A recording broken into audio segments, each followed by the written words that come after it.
As they said back in the old days, one moment, Hi, please. my voice should be heard on Twitch now. I Is figured it out. Okay, you figured it great. out? See, Yes, okay. Yes, we can. Dude, all listen, right. Now my voice should be heard, and I love it. I love everything. that's Beautiful. happening It's right so now. beautiful. You got a great voice. You did it. You did it. all right, now we can pick him up. Okay. He's on. He's All on. right, let's start over part 3. Hi, everybody. Welcome to the Divine and Conquer's ReRoll podcast, where we discuss our experiences and a couple of stories of the RPGs we played in the past and experiences of just life in general that melds into things such as Dungeons & Dragons, which we love to do here. Tonight's conversation is specifically about pet peeves and house rules. And we'll share some stories about that. Really quickly, to just not do this for another 40 minutes, because that's the trend that we're doing right now, is basically. please support the Alistair comic. It comes out in August. There is a preview right now on Webtoons if you scroll down below. And we will be posting more previews as we lead up to it. Ooh, fancy, Yeah. fancy. It's nothing. And if you scroll down below, you can click on the link to their Patreon. If you're listening to this on Spotify in the future or on Anchor, the information is also down below. If you're one of those weird people who likes to listen to things on YouTube, in the background, the info is also down below. Hey, I'll take that personally. Go ahead. I knew it was going to trigger somebody. Also, our friends at Town and Claw that make these amazing DM screens, these amazing dice rolls, single dice vaults, dual dice vaults. They have dice trays. Their Etsy's down below, and if you go, it's on the chat, but you go to shoptalonandclaw.com. Is it Talon and Claw or just Talon Claw? Ooh. I think it's Let me double- Talon Claw. Okay, shop I Talon think- Claw. Shoptalonclaw.com. Yeah, Yes. they are right now doing their pre-orders for their dice set, and like giant, I think 33 millimeter D20s, which look amazing. All made out of wood, all beautiful. The pre-orders started on 27th. I believe they'll go up until April 26th or 27th, one of those dates. And yeah, so if you use the code Divine Conquer, you get 10% off any of their items on either their Etsy or their or on the dice, which is cool. And I believe also if you put the code on their the dice, they also are doing gift this up, which is amazing. But yeah, okay. And some cool dice bags. If we can put that info down below for those amazing chainmail dice bags, please. Oh yeah, definitely. Because during this whole situation that cannot be named, a lot of our artist friends need that help because that's how people eat nowadays. Yes. How you notice? Okay, so let's quickly open up the table for before we get into our what pet peeves we have, what different house rules we did not like in our past D&D games, because obviously our current D&D game has all perfect house rules, which I'm sure is not true. What are you talking about? Yeah. Is there anything that anyone, like any questions that anyone had about anything that happened previously in any of the games the past 2 weeks, or is there something that someone wanted to tell about, like how their character was feeling, or any questions that yes, to the Etsy.com/shop Queen Chain Design for amazing chainmail dice bags. I was just slowly raising your hand as you mentioned some people feeling things about certain character points. Sure. Hey, guys. Which campaign? I'm pretty sure I know which one. But... Hey guys, my bad. So let's open up that can of worms right now. Okay. Apparently positive. Colton gets here. How do we feel about Oria leaving the campaign or the West the game? Angie. Oh my god. Okay. West Angie. But he's not gonna say anything about it. Is it because he's a big boy now? He's a big boy who's learned to hold everything on the inside until. Yep. That's. Yeah. I understand that. I mean, it's a really ugh. Okay. I feel like I'm channeling Lust in this moment because it's like I kind of feel that little bit of anger because it's like this is a character that I've spent so much time with, developed a relationship with, and now she's gone forever. Isn't Oh this my god, go back. the longest? She'll probably still be there. Wait. I didn't quite hear everything Tabitha said. It cut out. She was yelling that it'll be fine because we'll probably still be there. Oh, I mean, hopefully you guys will still. I mean, hopefully. Okay. It's out of my hands now. So. Yes, it is. I will say I'm not a particular fan of the DMs that you give me something, let me make it tragic. That's not necessarily my style. But there are some people that I'm like, I just cannot because you gave me this. I have to make it juicy now.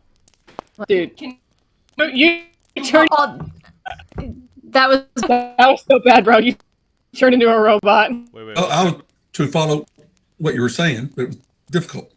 Yeah. Oh, me? I sound like a Kind of robot? like, kind of like William Yeah, you feel Shatner, bad. Okay. All I hear from you guys is also robotic. So let me go to my settings and change things then.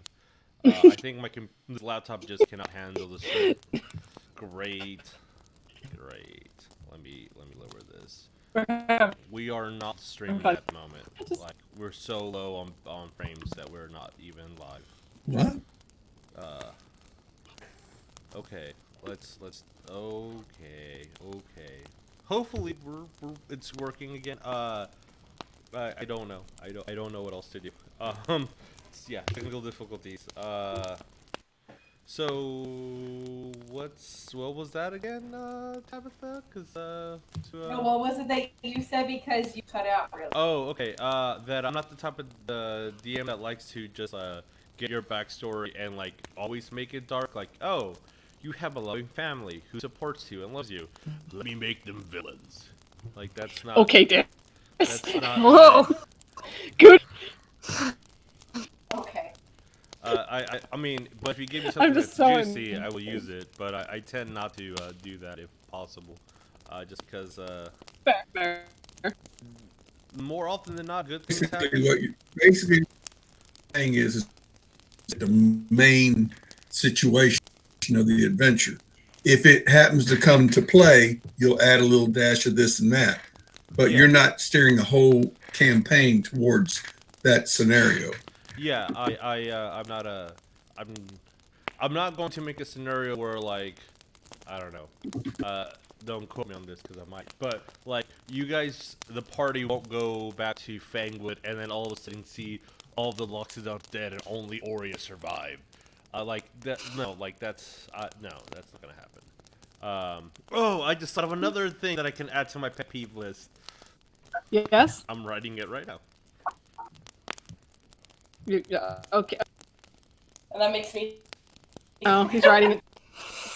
Um, I mean, that's the biggest DM mood. It's like, oh, I just thought of something. Let me go write this down real quick. Yeah, especially with what we're currently talking about. Oh, hello! I am here. Oh, we have an He's angel bolt. here. We do have an angel bolt. Yeah, we're currently discussing how we feel about Oreo. Oh, yeah. Yeah, I gotta go. Bye. Bye. Bye, Holden. See you later. Bye. Join. Did I Yeah, just not hear very oh, happy go about that. oh? Yes, I'm Um, very less sad. so, Vic sad. Okay, I will state one thing with that episode.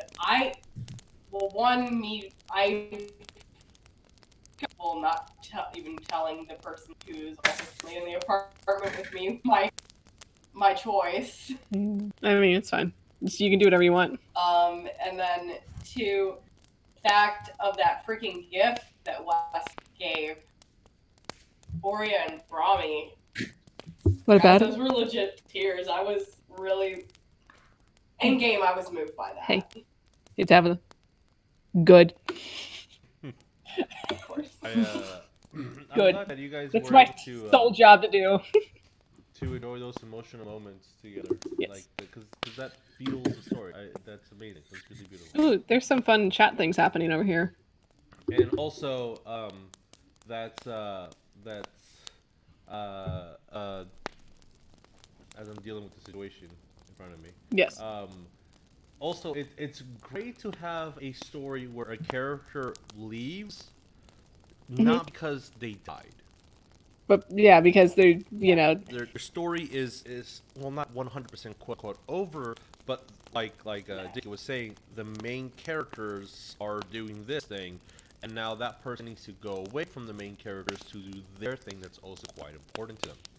yes. Yes, which in this case, it was Oria having to be like, I can't go back into the Underdark, and if I die, there is no one. I mean, knowing, yes, her mother is there, but she's already lost her husband. In the Underdark. Brahmi's already lost her father. Yeah. She can't die too. It's fair. So it was having to make that tough decision. Yeah. Yeah. Well, I might be facing that same situation soon too. Yeah, it's true. So let's think positive here. You go to the Yes. Underdark. You face against the Death Tyrant. You have a cleric that has already shown that they can unpetrify people. Unpetrifies the party members. You guys do what needs to be done. You get Caraval's soul back. So Yeah. Dickie, you have now Reefer and you have Orc Death. What do you Right. do? Good question. Probably, I would probably leave it up to the fans to decide which character they want to have. Oh, If possible. That's a good one. Let them vote on it. I like that. I like that. Because that way, because to me, either I could go either or. It doesn't matter to me. Vote now. But hell, I can bring in a new guy. In fact, I can send both of them away and bring somebody else new in. Ooh. But you know, I'll leave it up to the fans who they like the most We can have and who temple. fits the Yeah, story better. I can totally put a poll out on Twitter. There you go.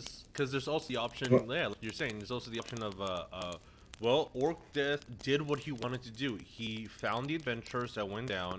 He got them, talked to them, convinced them like he planned to get Reefer back. They got Reefer back. Now he's with his best friend. Like that's like them like having their adventures and killing off hordes of orcs somewhere else. Definitely sounds like something that they would do. So like that's Didn't Reefer have like an unfinished plot point though? Like he was looking for something, if I Reefer recall. does have yeah. Yeah, he does have something he's looking for, Yeah. and Orc Death was a part of that. Of one of the things he was looking for. So, you know, if you're going to put a poll out there, leave it up to the fans. Orc Death, Reefer, new character. Give them three choices. Yeah. And then that way they can decide what's best. Because if those two stay together, then it means everybody's going to have to carry two characters with them. Yeah, that's the other thing. It's like, well, Yeah, balancing. I don't see them from my perspective currently. Like from like where I'm sitting, I don't see them departing once they reunite. But definitely, Yes. somebody's gonna have to pick which one you want to play. So I mean, yeah, I could see Orc Death settling down in Corvassa and brewing ale at Sea Devil Tavern. I mean that's also an option. Yeah, I didn't think about that. Yeah. don't forget he's looking to open a tavern too, because he made that offer at the very beginning. Yeah, This yeah. is true. That young copper drag definitely wants to expand and likes your recipe, so that's also an option. There's a lot of options. It's D&D. It's almost like it's an open sandbox.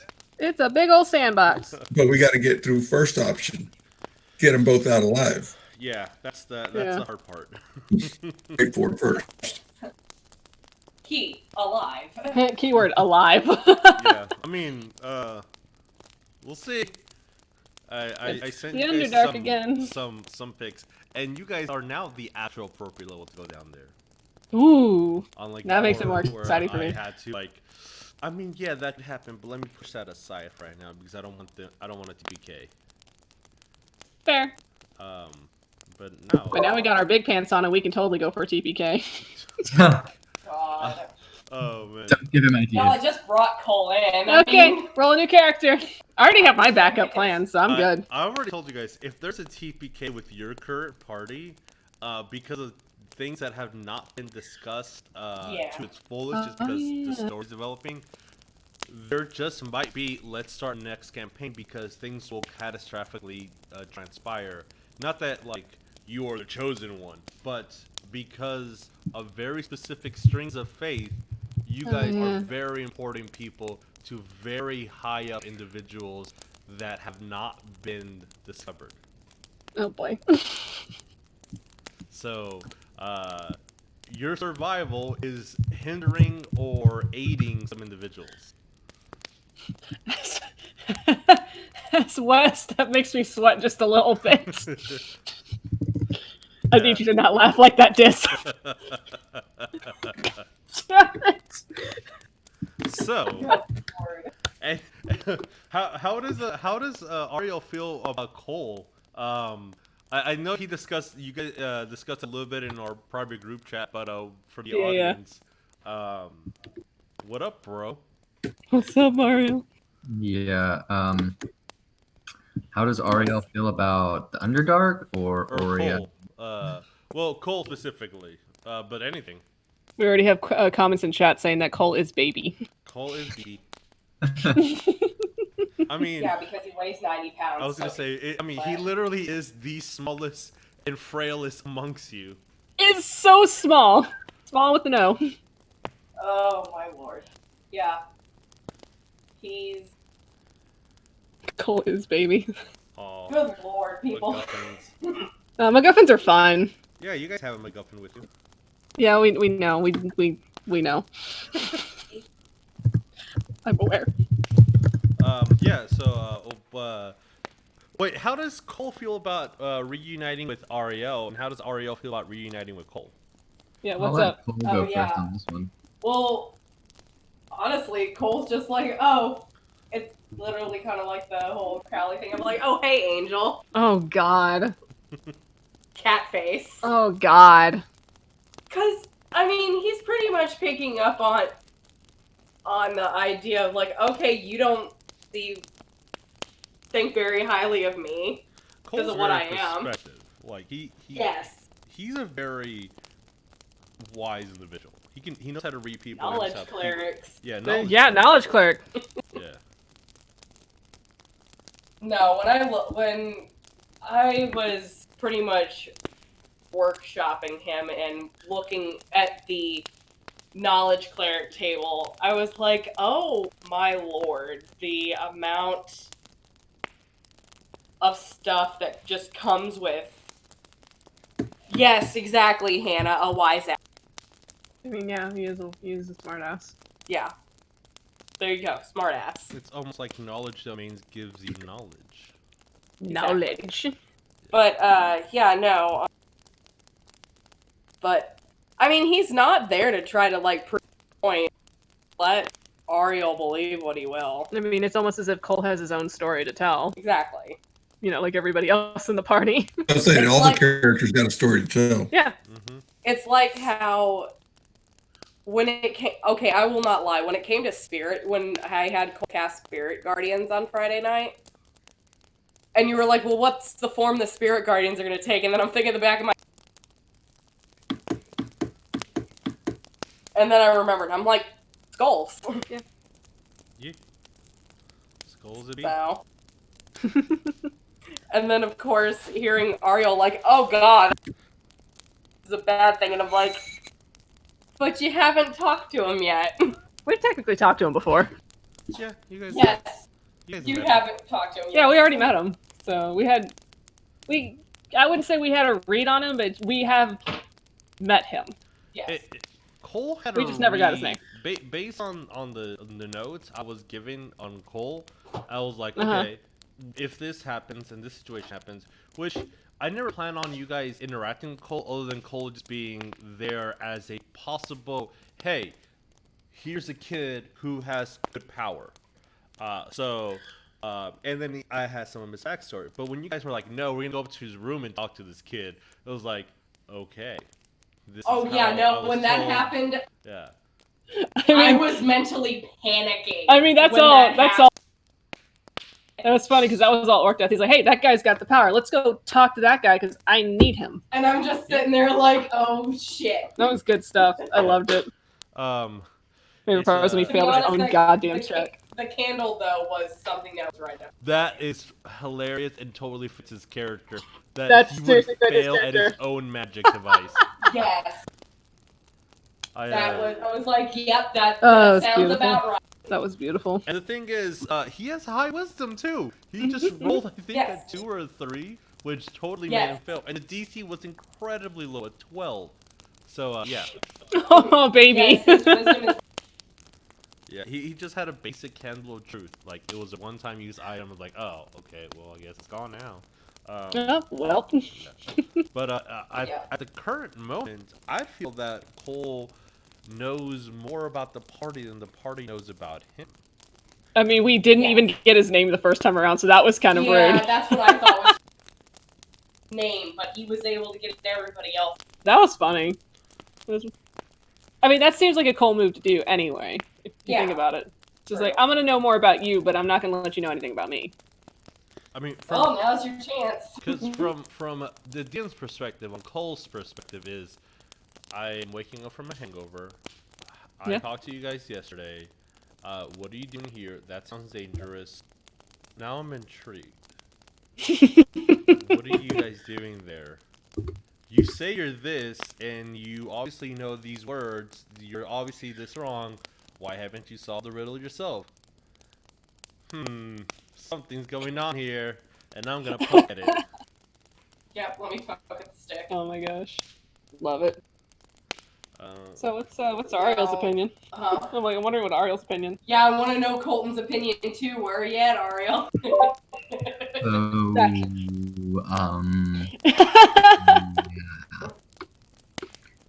So No, but, I think if Ariel's whole interaction with Dis when he was still alive is any indication of where he stands right now with Cole, I mean, right now Ariel doesn't see Cole as a party member, and I don't think there's any reason to because we Yeah. just crossed paths again. It's like, yeah, oh, for sure.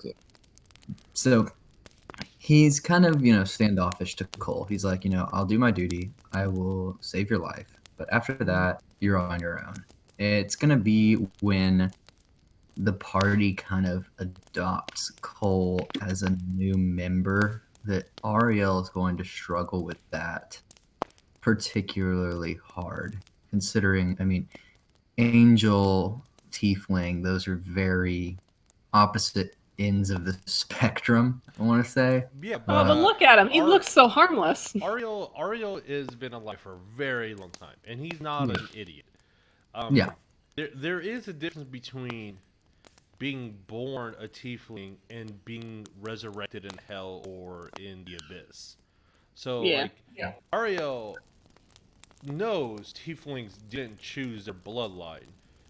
The people that go to hell or the abyss did so much bad in the material world that when they die, their souls go to their respective bad places.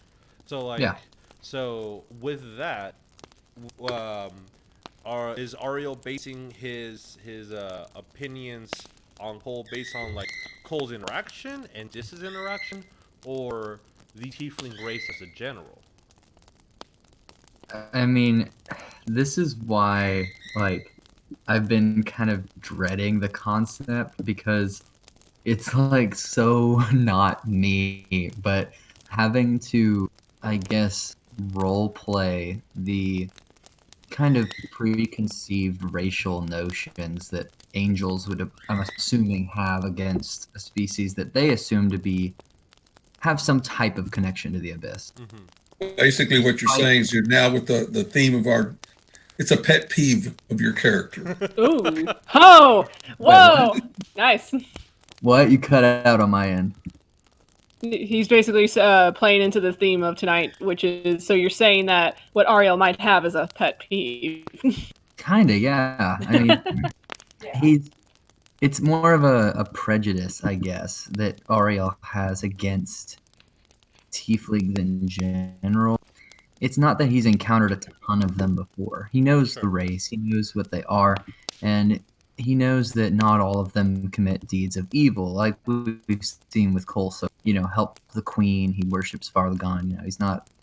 He doesn't strike Ariel as an evil person, but it's just his notions or his ideas of the tiefling connection to the abyss. Sure. I guess that's where he's hung up, and it's going to take a lot of work on Cole's part to change Ariel's mind, or I guess to warm up to Ariel, because Ariel's going to want to keep Cole at an arm's distance. And essentially, I mean, and that's one of my character flaws, or I guess it's a flaw, is slow to trust others. Yeah. So I've been trying to start playing that more. So obviously from the start, I didn't trust Cole. That's why I was trying to watching him, interesting. Who is this guy? Trying to find out information on who this person is when he first showed up in Crevasa. What are his intentions?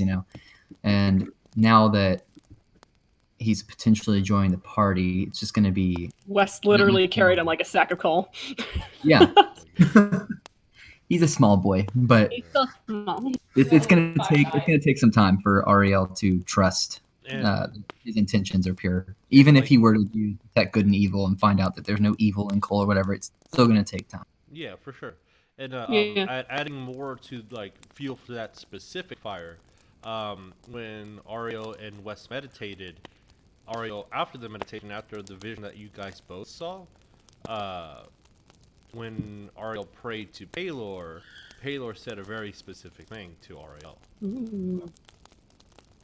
Oh, I'm trying to remember what it is. I don't have my character sheet notes. It was that a fiend's lie. Oh yeah. Yeah. That's right. So, yeah, no, that's also one thing that Ariel's not. I don't like this situation. Yeah. It's that I you're am put being in a very odd, not happy situation for sure. Yeah. So that's where Ariel stands on the whole Cole thing. New party members. It's gonna be so much fun. Yeah. Oh yeah. I'm excited to get. I was just walking and I got kidnapped by goblins. That's on you, boo. all that happened. I mean, you're walking in the middle of the woods and you're wearing a bright red coat. I mean, what do you want? Shut up. Yeah. So, I mean, I wouldn't say Wes is hesitant. Wes literally grabbed him and carried him back to their party. So, I would feel that Wes is just overly trusting at points as well. West is definitely overly trusting to a fault. That's for sure. I wish I could play him with a seed of suspicion, but he just is that person that if you show him a kind hand, he is going to be 100% for you. Question is, has West ever been deceived or tricked to where he realizes he made a mistake? To answer that question, I'm going to say. I mean, because if he hasn't, he's always going to be trusting. That depends on if he believes he was tricked. Actually, that is true. So that's a thing that might be discovered at one point. That is actually something that might be discovered soon-ish, maybe, depending on what direction we throw things. Because, looking at my DM notes, I have some I'm opening it overall plots. Yeah. There's 4 story-driven, now 5 with Cole being in the mix, arcs that need to be done, and then I have 7 specific overall story arcs. So this game ain't done yet. We got a lot to do. Oh yeah. Oh yeah, definitely. We got a lot, and then when Reefer comes back, we have to add another one. If and when. If and when. If and when. and if and when Caravel comes back, Oh yeah. that's a big thing that's going to upset a lot of people at the table. Because things that me and Jeremiah have talked about that Yeah. do not match what the group wants to do as comparative to what Carabao wants to do. Which is another big thing. Which, like, you know, the players are gonna do what the characters want to do. It's not the other way around. Yeah. Which kind of leads me to one of my pet peeves. But unless we don't Yes. have any more, because unfortunately all we have is Sacred World characters. We do have Horde of the Dragon Queen. If anyone wants to ask any questions for the DM before we move on. Anyone got any notes or comments for me? Tava? As someone who had, Yes. I'm just Yes. That's all you gotta say. that's what. No, but with I got a comment on chat saying I need to stop hurting Xavier. I have I no will find control. you in- I have no control over that. I'm sorry. Hey, Grayson's gonna take care of his son. It's fine. We'll He's see. a good dad. He's a very good dad. Yeah, even if he doesn't quite remember all the way, but I feel like the instinct is there. yeah. I mean, no. he almost killed his mother. That's something to Yes. discuss. Yeah. That's a big thing. Yeah.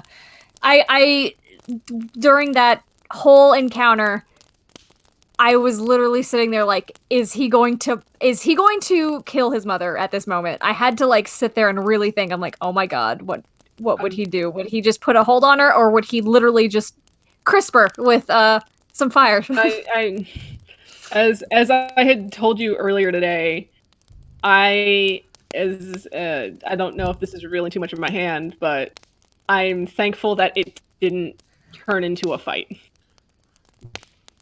Because we would have won, and we would have totally killed that Absolutely. bitch. Yeah, Of sure. course. Uh-huh. Yeah. I mean, Fox is ready to throw it down, and I mean, Fox Yeah. is always ready to throw when is down. Fox not ready to throw down? I don't know, that man's grumpy as fuck. Fox can have one foot in the Fox grave is and he's ready ready to to throw throw down. down. Oh, yeah, kinda.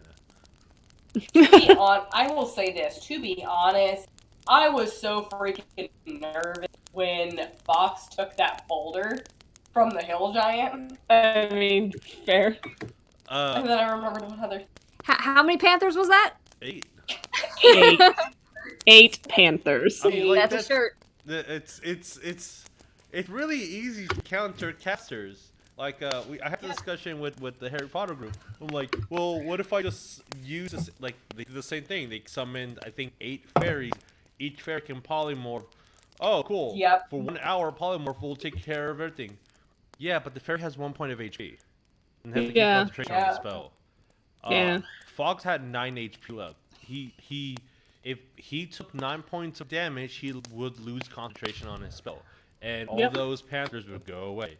It's Yep. Yeah, that would have been ugly. yeah.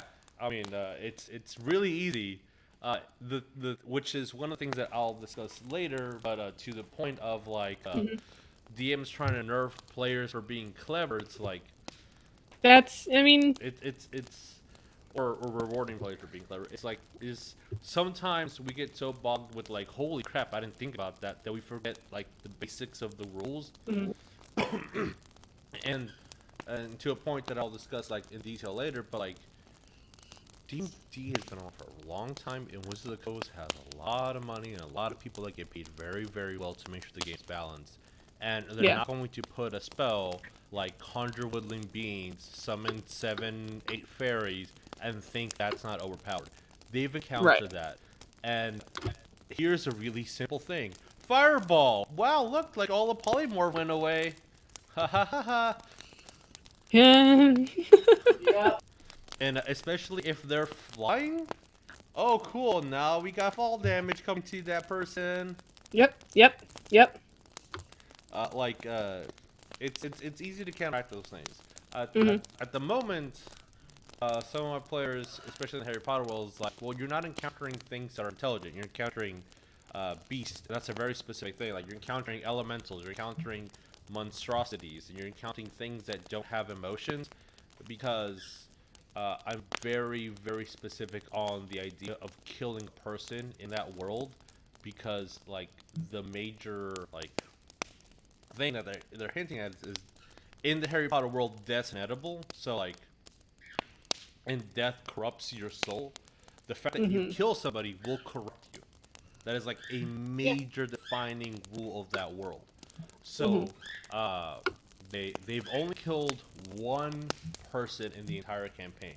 They've defeated monsters and defeated things that don't have intelligence and are just balls of energy obeying a command of someone that casted it. And 9 times out of 10, they choose to talk their way out of a fight because they're kids. But yeah, it's a thing. It's a tangent. So yeah. I'll say like okay. I don't. I was gonna say like I don't know how your character in Horde of the Dragon Queen, like you've encountered a lot of enemies that a lot of humanoid enemies that you've had to kill yourself. So, I mean, Fox is probably any other day for him. Dude's a pirate. Fox has a. I don't know. Fox has a, and like I think I talked to Vic and some others specifically on Fox, but Fox is very, very dark individual. Not as in like he is a good person. The torture scene didn't give it away at all. The little torture scene, yeah, I know. But that was him being mad at something. Yeah, that's fair. Which is over the top. But Fox is the person that like I'm already damned. My soul's already forfeit. So I'm doing this for the greater good because I know others can't. Right. Like, so nobody should see what I do and respect it. Nobody should see what I do and want to be it. I'm doing this because I know no matter what I do, I'm already going to hell. So let me do what needs to be done so the world doesn't have a gigantic, crazy demon god destroying it.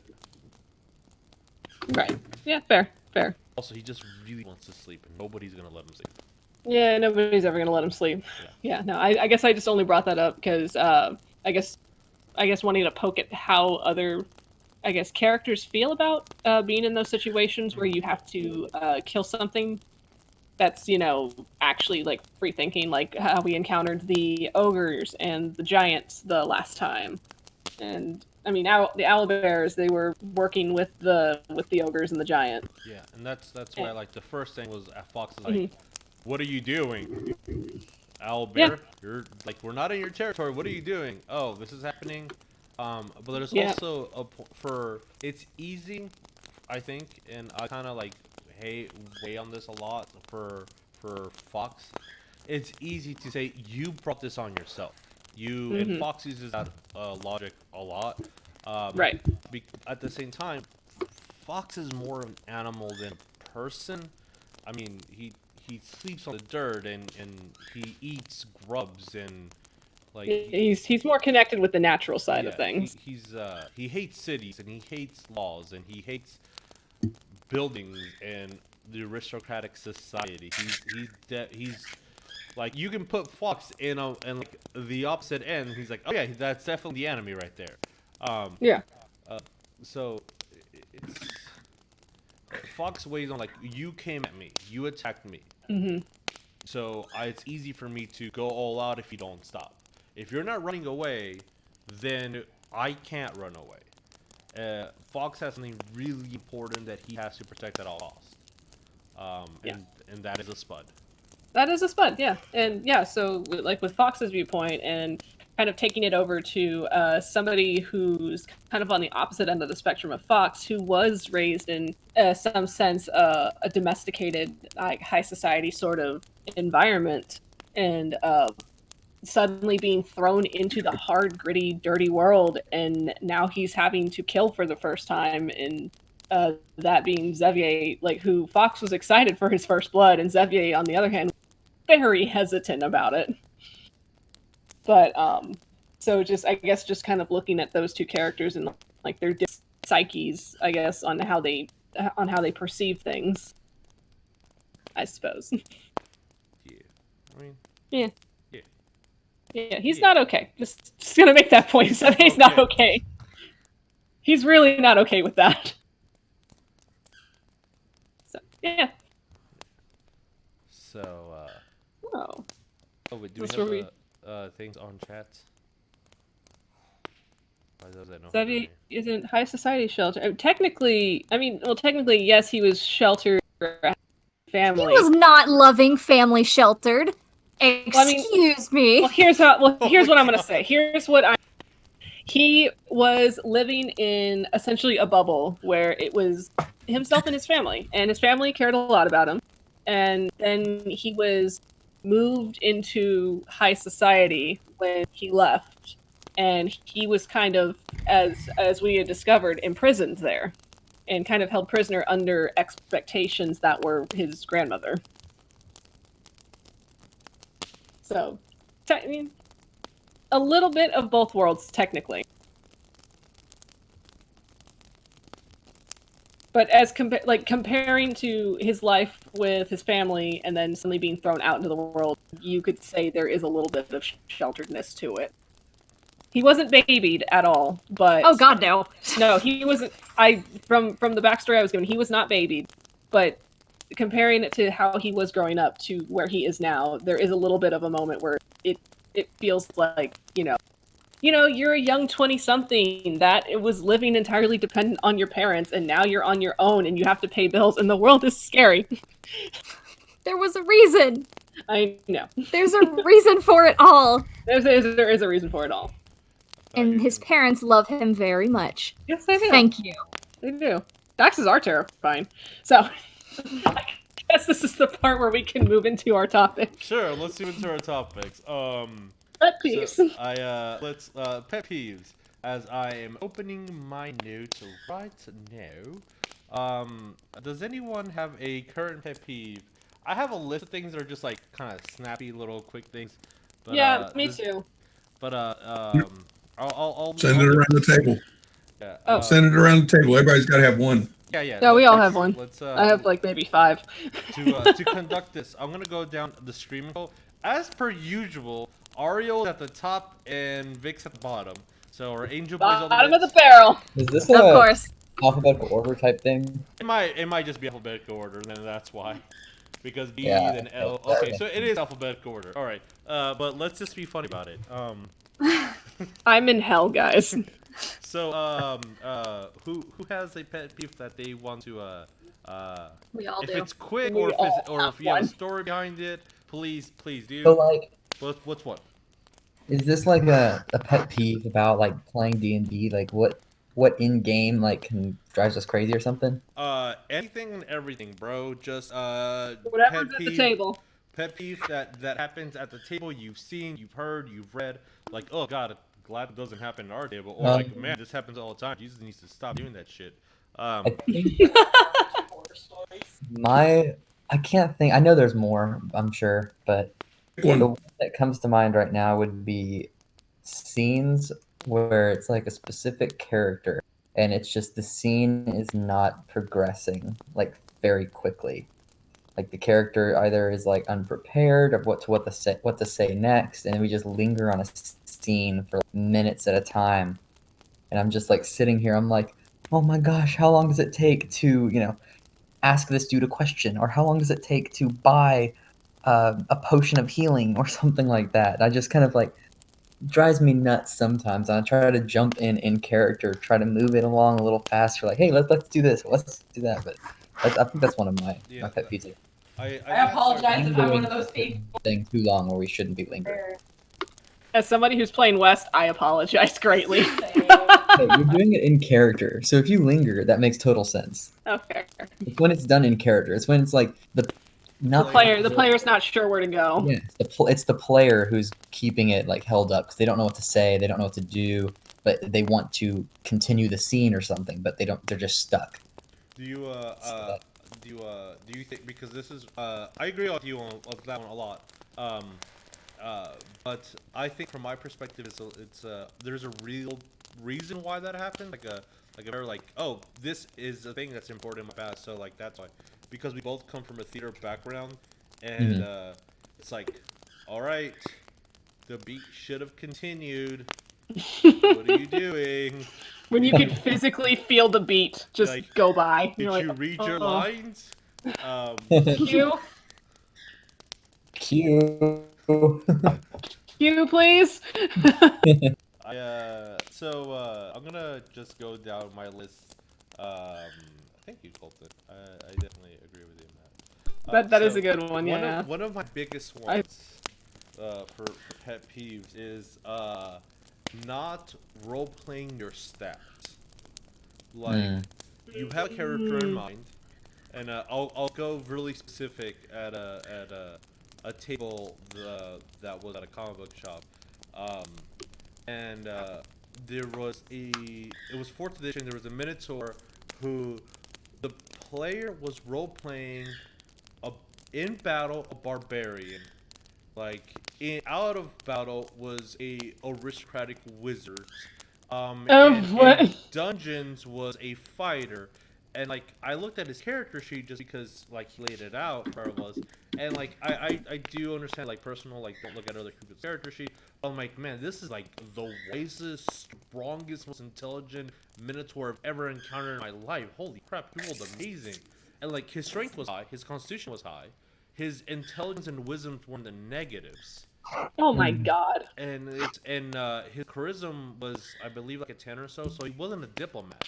But so I'm like, how can you be so suave, so cunning and intelligent? Like your stats don't reflect that. I get like I want to play an intelligent person, so you should prioritize your intelligence. It felt like it sounds like a power fantasy character in my opinion. Like you want to be a cool, strong dude that's always killing everything in the dungeon, and then out of the dungeon, you want to be the smart guy who's taking charge and like leading sway in conversation. Like I guess I get it, but at the same time, as somebody who's playing a barbarian who actually has an intelligence mod in the positives, he's a straight fucking dumbass. West is smarter than Alistair. West is a fucking 14 in intelligence, and I still can't believe it. He's a straight fucking dumbass, though. Oh yeah. But yeah, I get. I do understand the whole. You know, I guess it's like in his head he wanted to be something completely different from what his sheet was, and yeah, I could see that being a complete pet peeve. I that would bother me. I was new to the table. Like everybody has different rule set. Like if that's how your tables run, that's how your tables run. But it just it feels to me like then what's the point of the stats? Like like did they have flaws or anything? Like character did they not do? See, no. was the DM trying to correct or anything? No, I feel like actually, that should be on the DM to be a little bit more. Like you know, like that's something the character would do. That specific table, like I have a lot of memories of it, and now it's been like almost a couple of months. Like it wasn't. I left the table because I just couldn't with the DM. Like, okay. And, so it was enabling. Yeah, he had a lot of house rules that kind of enabled that thing. Like when we get to house rules, I'll cover those. But it's just no, I don't know. It's definitely it was a whole bunch of. I guess I don't know. I get that. Sometimes you're good, dude. I totally get that. Like I've dealt with players that have created characters that could do no wrong and were absolutely perfect in every way, and that just know who you're talking about. Yeah, I know. You know who I'm talking about. You know who I'm talking about. Not me, but I know who she's talking about. Did you DM that table? What? I DM'd that table, yes. I wouldn't. She DM'd that table. I DM'd that table. He was a player. Okay. And I also witnessed it a couple of times. It was, oh god. Was it It was literally unbearable. Yes, it was he played a wizard, but it was a Pathfinder wizard, and we were playing 5th edition, but he insisted he needed to carry over Pathfinder wizard because he built this character, he loved it very much. Oh, I remember these are his stats, and I want him to be in this campaign. I'm like, all right, bro, but you got to roll new stats because 5th edition's different. Yeah, I'll take care of it, Pathfinder stats. And I'm like, it's almost like they're two different systems. was pulling my hair out, trying to keep my mouth shut. And it's like, all right, I've got like 3 other people. I got to help build a character sheet because it's their first time playing Dungeons and Dragons. I'm just going to leave you alone for a minute. Yeah, no. My mistake. Yeah, no. Oh, lovely memories. That was fun. All right, let's go further down in the hole. Lynn, what up? I have a bunch of pet peeves apparently. I mean, I have Name them, bro. Yeah. Do I just do one for right now, yeah, just to move it do along? One, get everybody to talk, and then we'll vent in a bit. When I first started playing my wizard, with the original group that he was made for, I played him as how I play him pretty much how I'd play him now, but my party would always give crap outside of character, like OC. Like, they would always give me crap because they're like, well, why don't you have this spell? Like, why don't you have the fireball spell? Why didn't you get this spell? Why didn't you get this one? Because, like, this is all the damage it can do and stuff. And I hate that because I'm trying to play my character as he would think. He wouldn't know said spell. Like, he wouldn't know, like, he would have no reason to know this. And I don't like other people telling me how to play my character. Yeah, it's backseat RPing basically, and that's annoying. And like they constantly gave me crap. Why didn't you do this? Like, get this many like cantrip like spells for like offensive cantrip spells. Why didn't you get any of these? I'm like, because he wouldn't need them. Yeah. Like that's not the kind of person he is. That's why he didn't pick. That's why I didn't give them to him. Because I kind of feel like it's a little bit of like, I don't know, like cheating, kind of, I guess. I don't know. I mean, you have a very specific way that you like to play Grayson, so it's going to be not conventional from what everybody wants a wizard to be. So, he'll get there when he understands, hey, I might need to learn some of these offensive spells. But like coming right out of the gate, no, he's going to know all of these diplomatics things or show-offy kind of thing, all of these defensive spells, because that man has never been in a battle in his life. I mean, yeah, you're playing him to his character, which is a noble first, a wizard. Oh, absolutely. Yeah. Legs first. Legs first. Sounds like your table would have matched well with that one group I played at the comic shop. I got penalized for role-playing my character and building my guy non-combatively. Oh my god. I feel like it's kind of like, I don't know. I wouldn't say it's god modding. I don't know what you would call it, but it's just like I'm not going to build him specifically to be like the huge damage dealer right out of the gate because that's not who he is. Yeah. I would say that's more min-maxing if anything. Yeah. Min-maxing, yeah. Like I built my rogue to be a skill monkey, not to be a damage dealer. Yeah. So yeah. Yeah, that's a pet peeve of mine. Hey, don't tell other people how to play their character, and just don't. yeah. So that's my pet peeve. There is some for now. Typing I hear. For now. There is some. There's some aggressive typing. There's some great typing at the moment. I don't know who it is, but it's in my earball. It is fast. It is strong. All right. I'm gonna mute you. Thank you, Colton. I appreciate it. Going further down on the list. Oh, love you, Colt. It's Orketh. Dickie, tell us one of your many stories that we've I know you have a lot to say, so let's stick with one right now. Basically, the number one thing that my pet peeve is somebody that's a game master or a player that has no confidence. In other words, they're not sure what they're doing. There's a lot of well, and especially if it's a game master, they're looking at their stuff, trying to read up, trying to catch up to the game. It's kind of like stepping on a plane and you got a pilot that has no confidence. I mean, it's a disaster, of a game. So I mean, you got to have somebody that has the confidence that and I give props to Jesus that he comes in, he's the boss. I mean, he's right off the bat. He's the boss, and I get that, and it makes the game better. Now, like Lynn was saying, all these people say, "Why do you do this? Why do you do that?" Or let me run your character and stuff like that.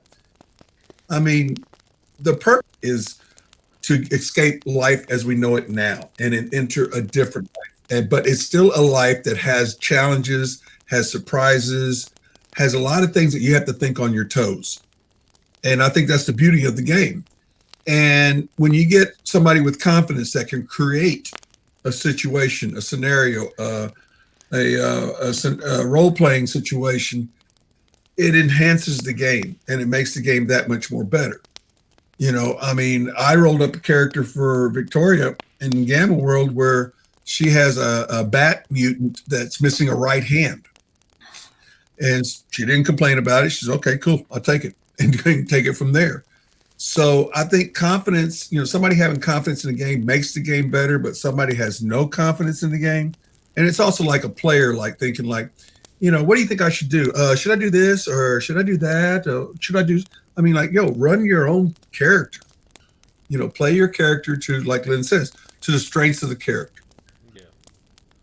I've definitely DM'd some players that had like either like social anxiety or just like you said, no confidence, and it's like I would mentally have a track like, you're not doing anything. Okay, we'll get back to you in a second whenever you're ready to let me know. Bounce off to someone else like that. Again, going with what Colton was saying, like that theater beat. It's like if nothing's happening, we need to keep the story going. And I think that's for most of our games, like that we play specifically, like us, a lot of us come from I'm pretty sure a bunch of us either from film or theater background where like we're keeping the story going, especially when the camera's on. It's like we're entertaining people now. I've played in tables at U of H where it's like we're here for 5 hours, the buffet's over there, bring your magic cards. If someone's playing Game Boy, cool, we'll let you know it's your turn. And that drove me insane. Like, that's their table. That's how they play. That's how they match. Props to them. They figured out how to play. And that's what they want to do. And they did it consistently and to the point where everybody was on time. I'm like, wow, cool, good job. But that's not what I want to do. I want to hear those beats. Let's explore. Let's grow together. Let's get some of that drama. Let's know what happens when your character loses an arm and they're a bat person. Like, let's hit those stories. You're looking for commitment from people. Yeah. That's actually one of my pet peeves, though. But yeah, commitment is definitely a thing. It's and it's one of those, like, again, not this isn't for everybody, but it's that my table. If I'm playing at a table, I want that commitment from my players because I'm giving you that commitment. I'm pouring so many hours into creating this thing for us to have an experience. And if it's a table that already said, hey, we don't have any commitment, cool, I can turn my brain off and I can just roll dice and make fart jokes. But that's not the table that we have. That's all of us have agreed on. Like, we want an interactive experience that we'll remember forever. So, like, that's the. I think what works at our table is that everybody playing is committed to the story, getting the story. Yeah, agreed. Totally agreed. Moving further on our whole Captain, what up? Hey, also going back on for again, my first time ever being in a game was the one that Vic DM'd. That was there. I mean, don't get me wrong. I was confused the very first time ever playing D&D. Literally your first time playing D&D. It was my first time ever sitting and playing D&D. Yes, I had my questions, but I saved them either before or after the game, and I would be very brief with them. Case in point. I know what you're talking about. When you have a player who is constantly picking at every minuscule thing that the DM is giving and arguing it. Just, I guess, basically, my pet peeve is players actually arguing with the DM at the table. Yeah, that's kind of... It's really, it's very immature. I mean, yeah, I like the idea of convince me. Convince it, like, why would you use that skill instead?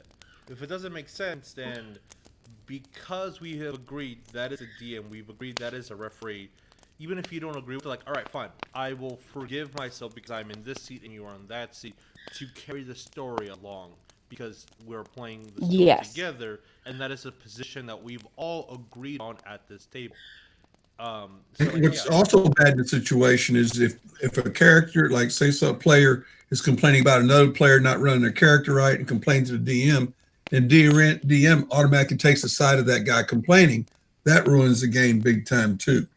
Yeah. Yeah, no, I agree. That shows that the Dungeon Master does not have any control whatsoever. Yeah, DM I think should at least be biased, like unbiased in their opinion, like when it comes to like things that are happening at the table. Yeah, the only thing the DM should not be biased on is the rules of the game. Like this is the rule of the table, but they should never take sides. Yeah, never. I don't think that. It's favoritism. That's the word. A DM should not Like have I always, favoritism. yeah, it's like I always tell my players that, you know, I'm God. I don't take sides. I just let things happen. I mean, yes. With games like Gamma World and all these post-apocalyptic things, like like things are gonna be rough, bro. God, I miss Gamma World. Be fast and roll with those punches. With those games, it's gonna hurt and it's gonna sting. But yeah. Losing an arm sucks, bro. I bet it does. Ask any Star Wars Saga character, losing a limb hurts.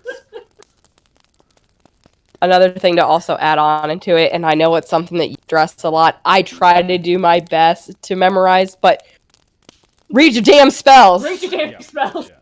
That was another big thing that we had such an issue with in the previous campaign I was in, and it was always the same freaking thing every time, too. Wizard. Yes.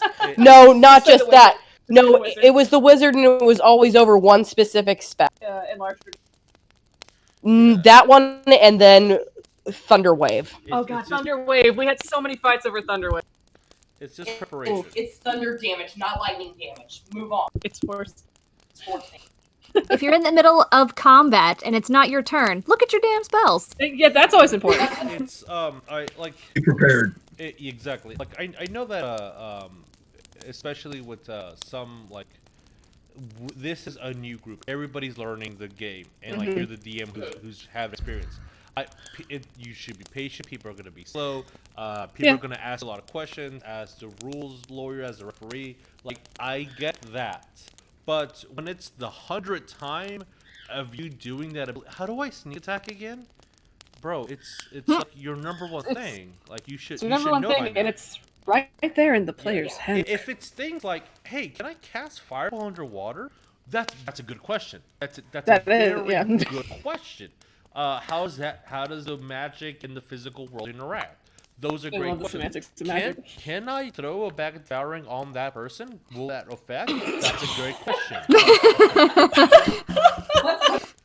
That sounds like that game for half a. What the fuck are you doing? But when it's like, how do I do that? Like, especially at our tables. That's why I bought 2 extra players' handbooks and put them on the table. Like, you have time to read your stuff. And I get sometimes people are like, oh, I got invested on the roll, and like, oh crap, I forgot. And I knew I was gonna prepare this spell, but something just happened, and now I can't cast it because I would hit my player. Crap, panic. Like, I get that. That's gonna happen every once in a while. I totally get it, especially with a spellcaster. I get that. But when it's constant, the same thing over and over and over again, like Thunderwave, it's that was the thing. What also is a problem is that when a dungeon master sits there and explains to somebody what they're doing, what they can't do, what they shouldn't do during the game. Meanwhile, you got everybody else sitting around waiting. Okay, what are we going to do? We're going to wait. That needs to be taken care of or before the game, but not during the game. Yeah. No, I agree. I've done a lot of like I'm teaching the game right now. Like everybody here, I moved a lot, so like I've had a lot of first-time players, and like I get, like, I'm teaching you how underwater combat works. Like we're teaching a new mechanic. I get that the DM needs to like explain everything going down, but when it's your character and you have not taken the time to do the research on your own, which is 2 pages, or Google, which Google's an amazing thing. It definitely brings down the flow of the game, and Yeah. it's just not fun for everybody. Like if it happened one time and it's a very specific rule, and like how does this work? I've never done this. Cool. Let's explain that as fast as we can. When it goes 20 minutes into like, no, bro, you just can't do that. But it says it right here in the book. Like I just told you, no. That is completely aggravating, because what it's saying is I am doing 4 hours worth of work per game, and sometimes more because I don't know what path you guys are going to take, and you can't take 10 minutes to read your own spell. That's my time. You're not valuing, and you're not valuing everybody else's time, because you turn your the whole. I don't have time to do that. Yeah, you do. You go on Facebook. You have time to look at your spells. This game should be as important to And you it's as like- everybody else on the table.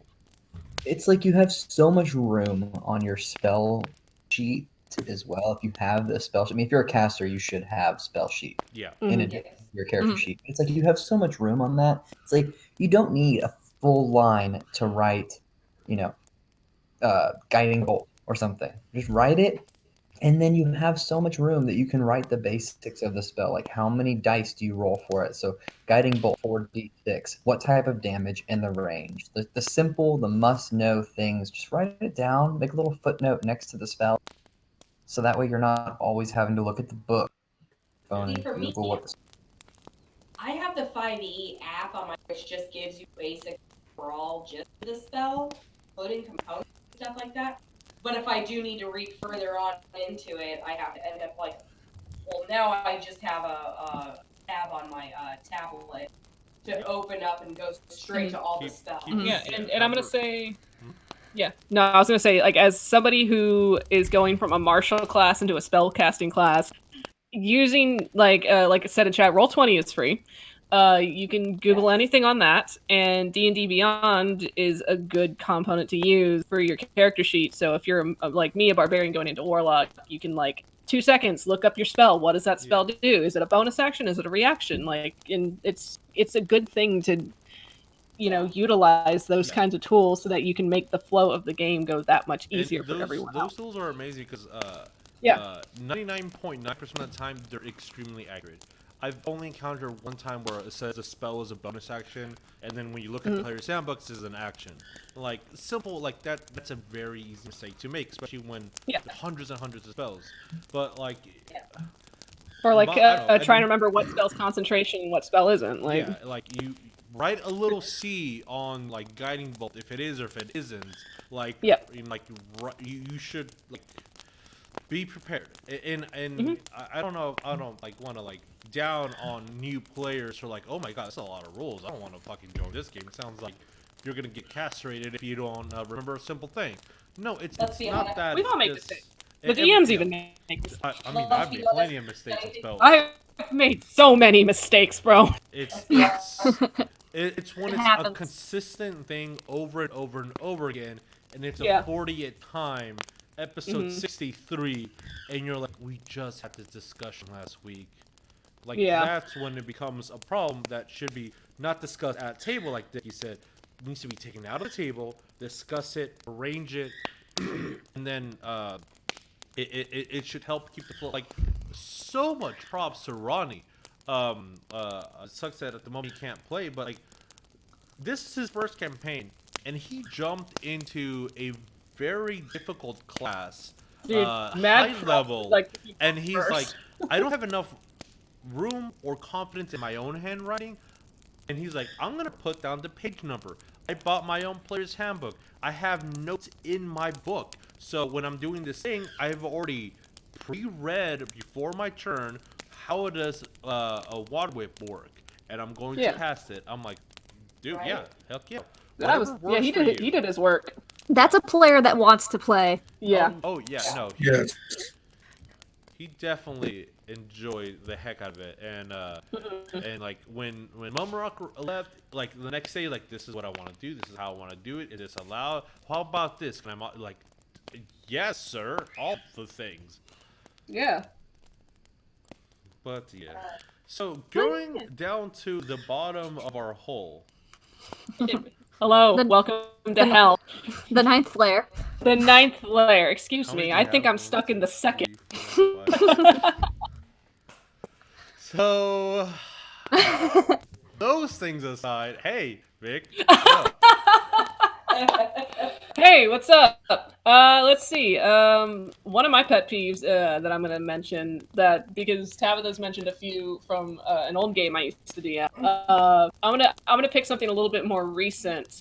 A big pet peeve of mine that I've picked up on is Sorry. I'm No. sorry too. I'm sorry, no, Vic. no.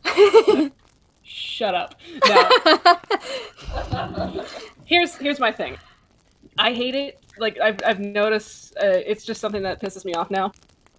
Please do not roll your dice without me telling you. Oh yeah. Oh, that was gonna be mine. Dang it. Like, dude, that drives me absolutely insane. Like all of a sudden, I get somebody rolling down, like, oh, I rolled an 18. I'm like, okay, for what?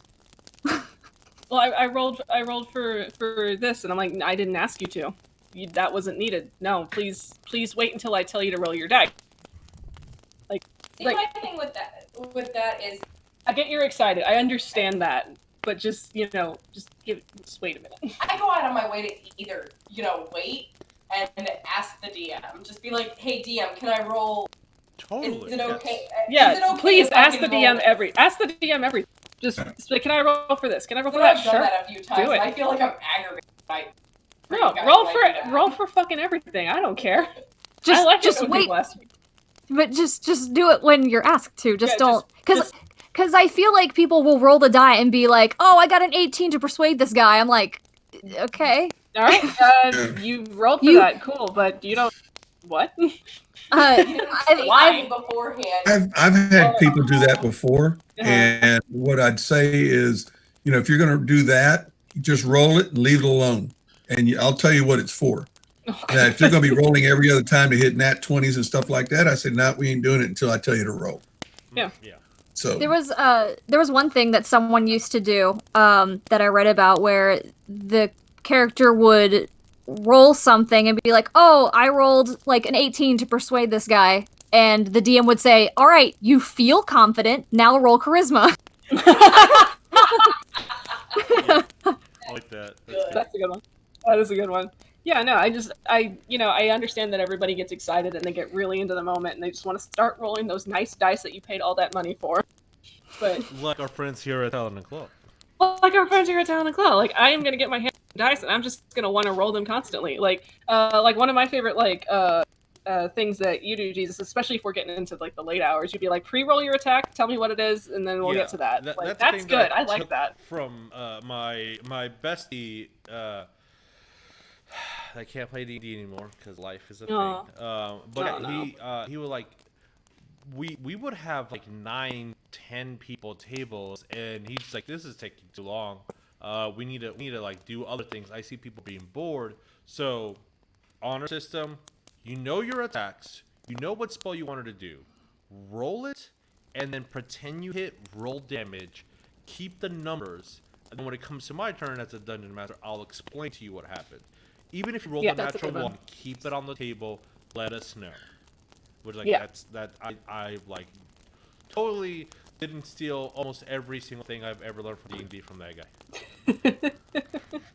Ooh, Vic, I mean, to hey. piggyback on yours. Yeah, what's up? Not just when someone rolls a dice without the DM telling them to, but when the DM asks one person to roll a check and then other people start doing it too. Oh yeah. Yeah, That's Ugh. like wait until the DM confirms that you can roll for a thing. And yeah, roll for it. there has been times where I've like, no, we're putting the Matt Mercer rule here. If it's a collective thing, like I will either say everybody will perspective, everyone roll perception. Sorry. But it's like, oh, I want to look for traps. Okay, roll. Oh, I also want to look for traps. I also want to investigate. I also want to. No, we're taking 2. This person rolled. The group as like metagame this. Who's rolling the second one? That is going to be the collective of the group. That is what we're using. Because if one person passes, that person will tell everybody, and now everybody passes, which makes completely invalid the chance of failure.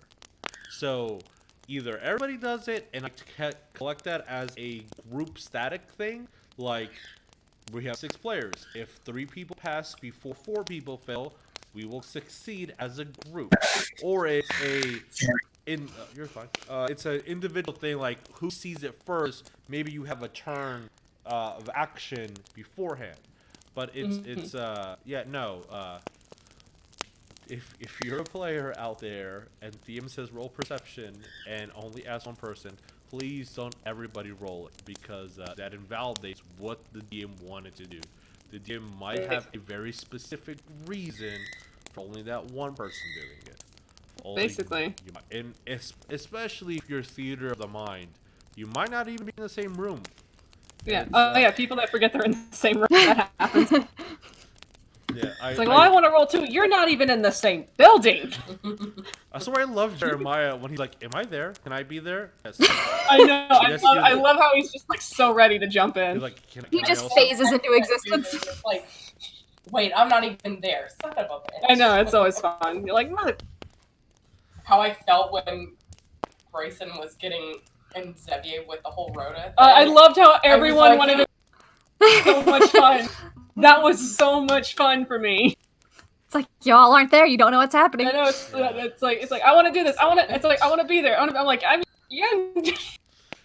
loved how you want to do whatever you want, but you're not there. You're not there. You're separated by a door. Yeah. That was good stuff, though. That was a lot of fun. Yeah. I was trying so hard not to just barge in. Like, no, I mean, Fox has no Fox Fox doesn't give a shit. But he has no reason to barge in. He's like, let's investigate. Let's see if our boy needs help. Wait a minute. It looks like he's handling it. Let him be him. Which is another thing that goes into one of my pet peeves is character spotlight. Yeah. Which goes into like the more confident or more experienced person just talking the entire time. Like I have to stop myself from doing that because like, oh wait, it's not my turn to shine. It's not. It's a collective story. It's not my story. I'm not the main character. Us 5, 6, 7 are the main characters. Basically, yeah. And, Thank you, Donut, for that contribution. Donut, he's a very angry boy right now. He's very angry right now. Yeah, he spent 2 weeks inside his cage because we couldn't let him out because of the construction in the house. And poor guy. His cage is completely open, and he wants to go out, but doesn't trust it, so he hates everything in the world right now. Oh gosh, Donut, me too. It's almost like he's also in. He's in timeout. He is in timeout. He's in timeout. But yeah, it's don't. Other people are there too, and I think what I've learned helps a lot. I tend to like ask the players, what do we want to do next? So I prepare a little bit earlier, but that I use as a cue to say, oh, we're gonna focus on Aurea more now. Okay, Aurea, let me talk to you beforehand. That gives Tabitha a week to prepare, saying, okay, I will be pretty spotlighty this game, or I might just have questions. About specific things like Stephanie in the Harry Potter game, like what does your mansion look like? Like I need these things answered because guess what? You're a focus now. Like sometimes when you're put on the spot, you're like, oh fuck, I don't know. Yeah, I don't know. Yeah. Which like I get it, you're on the spot and like you weren't prepared. Which you know. Preparation makes the game go fast. I need to throw a message into the Horde of the Dragon Queen chat. Oh, nice. We have a week. We do have a week. We are down to a week, guys. So I always worry that like Grayson always takes spotlight. I always worry about that, so I always try to shut up a little bit. I mean, I say that it's okay because you're currently in the. I mean, you could say Grayson is currently in the middle of a pretty big arc for him. Yeah, At the I moment. know, but it's so early though, and I'm just like, Yeah. That's why I wrote Fox in a very specific way, where I'm like, he has no real, like, if it wasn't for Tiamat trying to destroy the world, he wouldn't care or be with you guys, and you will all annoy him. Like, he has a very specific thing he needs to save, and that is his best friend, Spud. And the thing that's threatening Spud's existence is Tiamat. So he's going to go bitch slap a dragon queen. That's his intention right now. Yeah. So that's like, I wrote him that way. And if anything ever happens, I have a character that is not spotlight worthy. He definitely does not want to be in the spotlight at all. Just because I think I like to talk a lot. So I need to build sometimes characters that do not talk a lot. And if there's ever a situation... It's okay, you left him in Waterdeep. If there's ever a situation where I need to be the talkative person, god dang, I'm building a bard. Let's go. Oh my Peeves. goodness. Oh, this party doesn't have a bard. Oh God. they have Grayson. Grace Fair. is pretty much a bard. He has a I mean, someone rolled up to say, "Hey, I'm your son." Grayson is pretty much the bard at this point. God, that Damn character. it! Alright, let's do I think we've already did. So I have a short list of fire questions. If anyone, fire ones, if anyone has theirs, if they want to go first.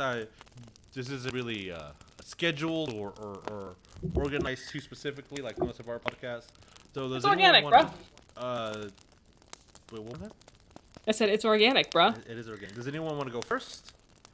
About what? A list of just pet peeves before we go into like house rules that just piss us off, or let's just go back and forth between them. I don't care. I have so many pet peeves that I'm discovering. Name one. What a Attraction rolls. Hate them. Oh my god. Stupid. I was Stupid. about to, Stupid. I was about to say that. I never, Freaking hate it. Yeah, no, the idea of putting your perspective onto somebody else, like, Based know? on physical attraction is dumb. Based on a Yeah. role is dumb. It's all dumb. Yeah, it's all done. You can, I mean, yeah, you can like somebody. That's fine. But The chat agrees. Attraction rolls are annoying. Hello, you roll your D100 in front of me. You're asexual DM. You disgust. Good stuff. That's some good stuff. Yeah. Mutation is attraction. Like, So Mutation is the The- power to overtake somebody. a character's sole purpose just to go around and, like, find brothels and be that guy. Like, don't. Please don't. Yeah, don't derail the campaign just for some, you know. like I Just get don't. if a character wants to do that, every once in a while, I'm like, Yeah, it's It fine. happened, you know. It's We like, could yeah, joke it's about fine. it. Don't. Orc that didn't go to a brothel now. Yeah. No, And that's why, like, it's but I fine. get- It happens. Like, But we're not gonna go into detail with that. yeah, I'm not gonna. We're gonna say you went to go do that yourself, but we're not Yeah, gonna go any thank you. farther. Yeah, exactly. It's just it happened. Cool. You did what your character does. That's fine. Good job. High five. Yeah. I think Or make it low. making that sweet low. I realized when I was talking to Vic that every or not a lot. I have like I think under 20, but every character I've ever played in like the past 16 years of D&D have all been asexual, and that's not This an is true. intentional thing. They just I mean, that's yeah, not yeah. a thing that I want when I play D&D. I'm not Yeah. looking for love when I'm playing D&D. I want to go explore and grow as a person and like try to do good and like save the world. That's what my character wants to do. He doesn't like no, that's I don't It's No. not like for my characters. It's never the intent. If it happens, great. That's Sure, great. But sure. like it's not the point. Yeah. You know, D&D is not a place for a dating site, you know, stuff like that. But No. and you know, it kind of bogs down the story and stuff like that. But On the other hand, if you're taking notes, planning on writing a book, and I say this because when I used to run Gamma World in 8th grade, to my 8th graders, I had kids that had crushes on people. Aw. So Oh, that's precious. in the story, I kind of make it more emotional to say that, some, liked others than, and things like that. But even though in the game, it never really happened. Yeah. So, Yeah. Like I agree with the sentiment that relationships. I'm just going to agree with the sentiment that relationships, whether they are romantic or just platonic, are. I feel that they should grow more organically. Just you're suddenly in the moment of the game and being like, hey, I'm going to do this. I'm going to force it. My dice says I love you, so I'm going to be up your, Yeah. you know what, the entire game. yeah, that's This is true. Yeah, I prefer more organic, like kind of play style, if anything. no, for But sure. again, that is Organic is definitely the way that to is go. probably organic's definitely the way to go. Yeah, For sure. It might cost a lot more, but organic's definitely my choice. Store-bought is fine. Store-bought is fine. No, but yeah, I'm with you in the sense of that's essentially how I play West too. Is he's not looking for anything. He's just there. He's looking to fix people's problems and go on adventures, and and that's pretty much it for him. Yeah, I keep thinking of how the entire party wanted so much for Sylvia and Ariel to be a thing. I was like, Oh god, that I've was already so pre-rolled funny. her, and I feel she just a little ashamed about it, honestly. She has a husband, and they're devout clerics of a god that's no longer here. So like that's a thing. I literally have on my character sheet still up underneath my name Selviel. Oh god, that hurts. And I had to scream outside of the microphone. Oh man. Ariel's over here like, hey guys, let's go to Whitestone. We gotta go to Whitestone. Come on, let's go to Whitestone. Everyone's like, no, we gotta go back this way. I'm like, shit, no. West is Oh, not my keen one on true traveling love. north. I'll be real with you. What? See, that's cute stuff. That's Yeah. that's good stuff. The further north wholesome. we go, the It is. closer we're getting to West Yeah, stuff. but So the West doesn't want to go north. Wes has some issues with some people up there. Maybe Yeah. some giants. Well, let's fucking solve those issues. Okay, have fun, bro. I mean, get that cleric Dr. Phil in here. We'll take care of that in a hurry. yeah, God. like the Dr. Phil cleric. I mean, That's a good one. Just to remind you guys, Sylvia did give Ariel a quick peck of embarrassment on the cheek before. She's like, I remember Yep. this, I but remember. I might have developed something. I don't know. Ariel, you're corrupting the Asmirs, Ariel. I Oh, know. God. It's so bad. We have a lot of things in chat that I have not read. If someone wants to take the time to read those, I appreciate it because I don't know how to read. What's up? Okay. Let's see. I have characters who become friends because of common purpose or discover that NPCs aren't as bad as they think they are. Let's see. My current character has developed a really close friendship organically. I didn't intend to be our sorcerer bard's best friend. It just happened. That's always sweet. Like, I would say West's relationship with Oreo kind of happened in that sense of, I couldn't tell you what it was before, but at the point that it is now, he definitely sees her as a mother figure and is somebody that he trusts very, very much. Yeah, Wes is. And I didn't expect that. West is completely devastated. He's just not showing it. Don't apologize to me. Sorry, I didn't mean to snap. I might be a little stressed about it too. Oh my god, I'm sorry. No, you're fine. I like Cole. Cole's a good character. I can't wait to meet. That is one of the things I look forward to Friday. Oh, I can't wait to talk to him. I mean, yes, It's I gonna be know. fun. Group has met him as an NPC, but No, but we Because get to actually- know him. Get to know is what I mean. yes. Yes, my ranger Celsior is now friends with friend's grave cleric despite being diametric opposites in terms of worshipping gods in alignment. They tease each other so much about death. That's funny. Oh, that's adorable. Yeah, I like that. I love polar opposites yeah, kind of forming bonds that way. That's really close to a like non-streamed game that we did with some of my friends.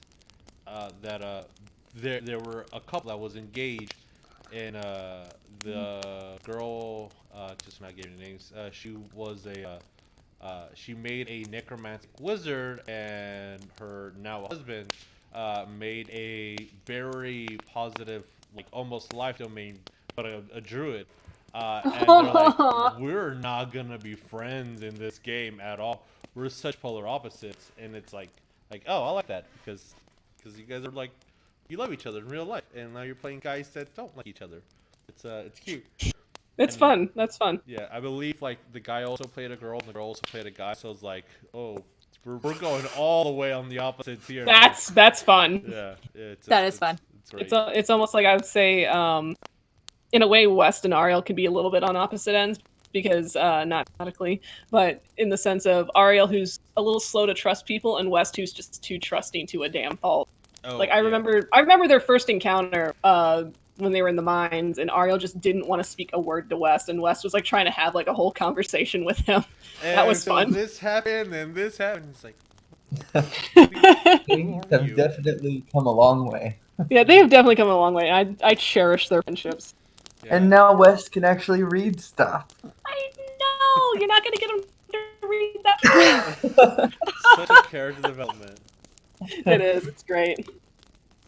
Yes. So yeah, okay. Let's continue on this gravy train of that is Mm-hmm. I was expecting just going into a train wreck of venting. I mean, it's always a train.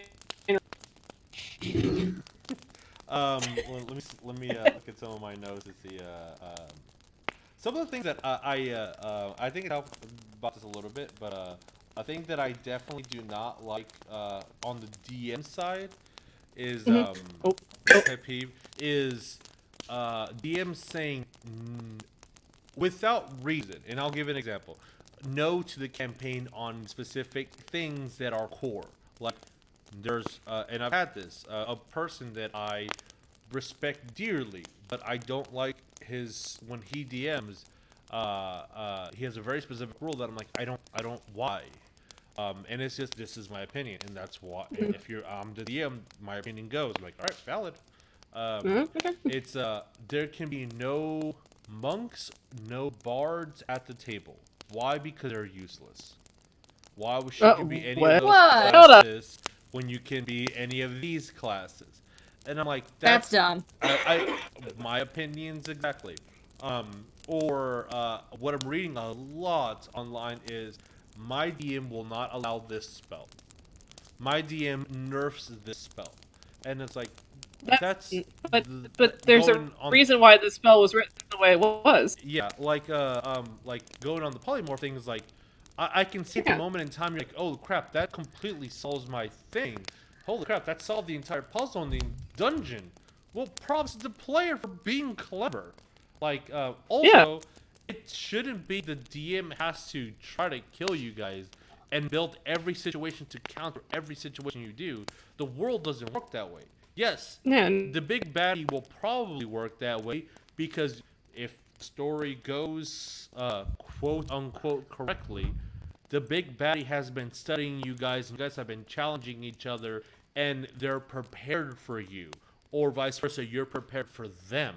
So like I get it, but if you go into a goblin camp and the wizard's like earthquake, okay, the goblin camp's probably dead now and the entire encounter is over because that encounter wasn't meant to be a dramatic PvP thing. It was just there's a thing here and the character decided to do this.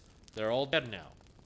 Like I had in 3.5 a wizard who just I forgot what the spell was called, but it was like he reversed gravity on some giants, and then like all right, the fall damage kills him. Oh god.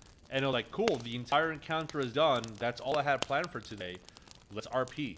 Like I'm not gonna get mad at him for like diffusing it because I didn't put a ceiling in the room, and I didn't read his spells. Like that's not bad on them. Like I'm not going to get mad because my player, and like there are some times where the DM will be like, "Holy crap, is that broken?" Like even me, like you can see it live. You can go watch that episode where like the polymorph thing. I'm like, I don't know. That does sound broken to me. I kind of agree with the internet, but I forgot the number one thing is you kill the fucking fairy, the polymorph spell goes away.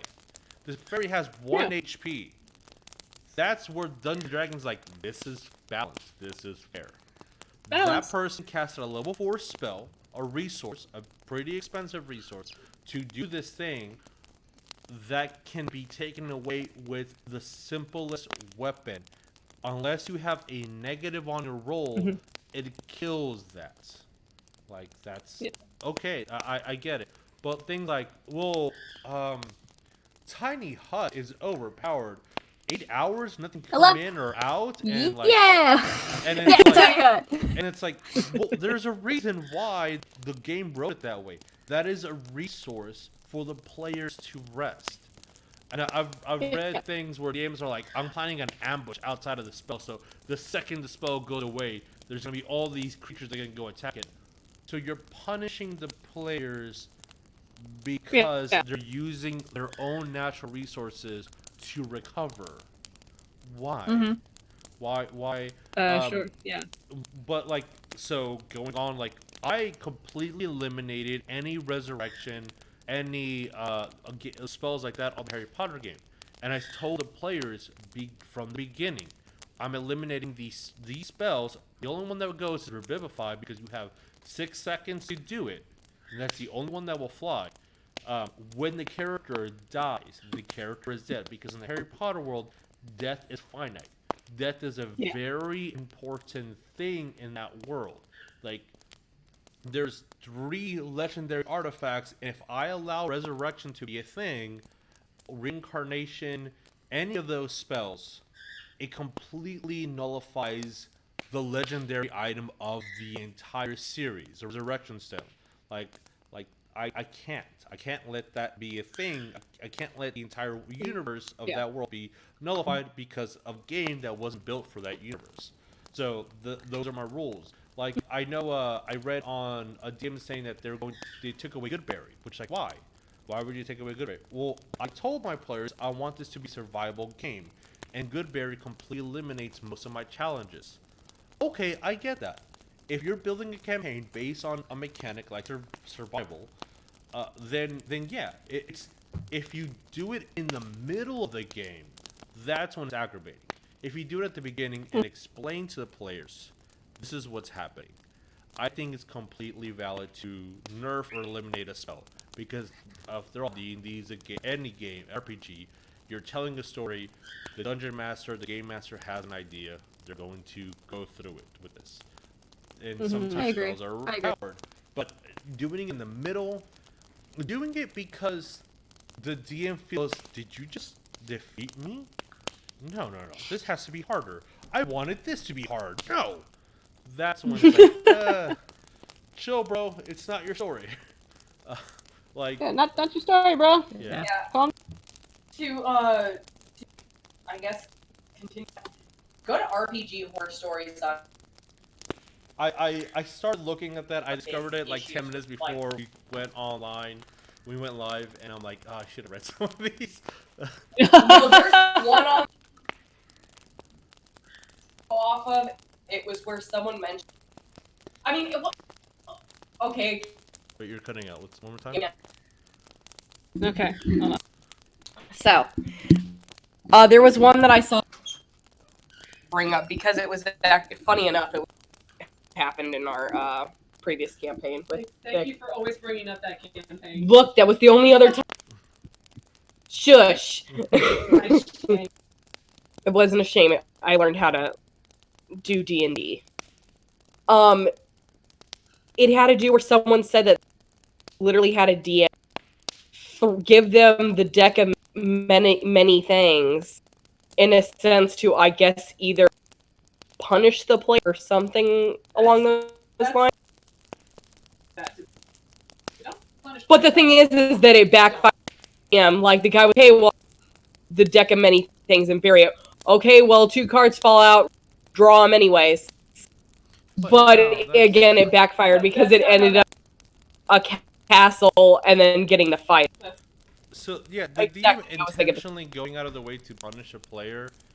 Yeah, I was like, Man, yeah, I don't like that. I've played in games where like it look like, oh, the person came back from almost dying. Good, the passed their death save.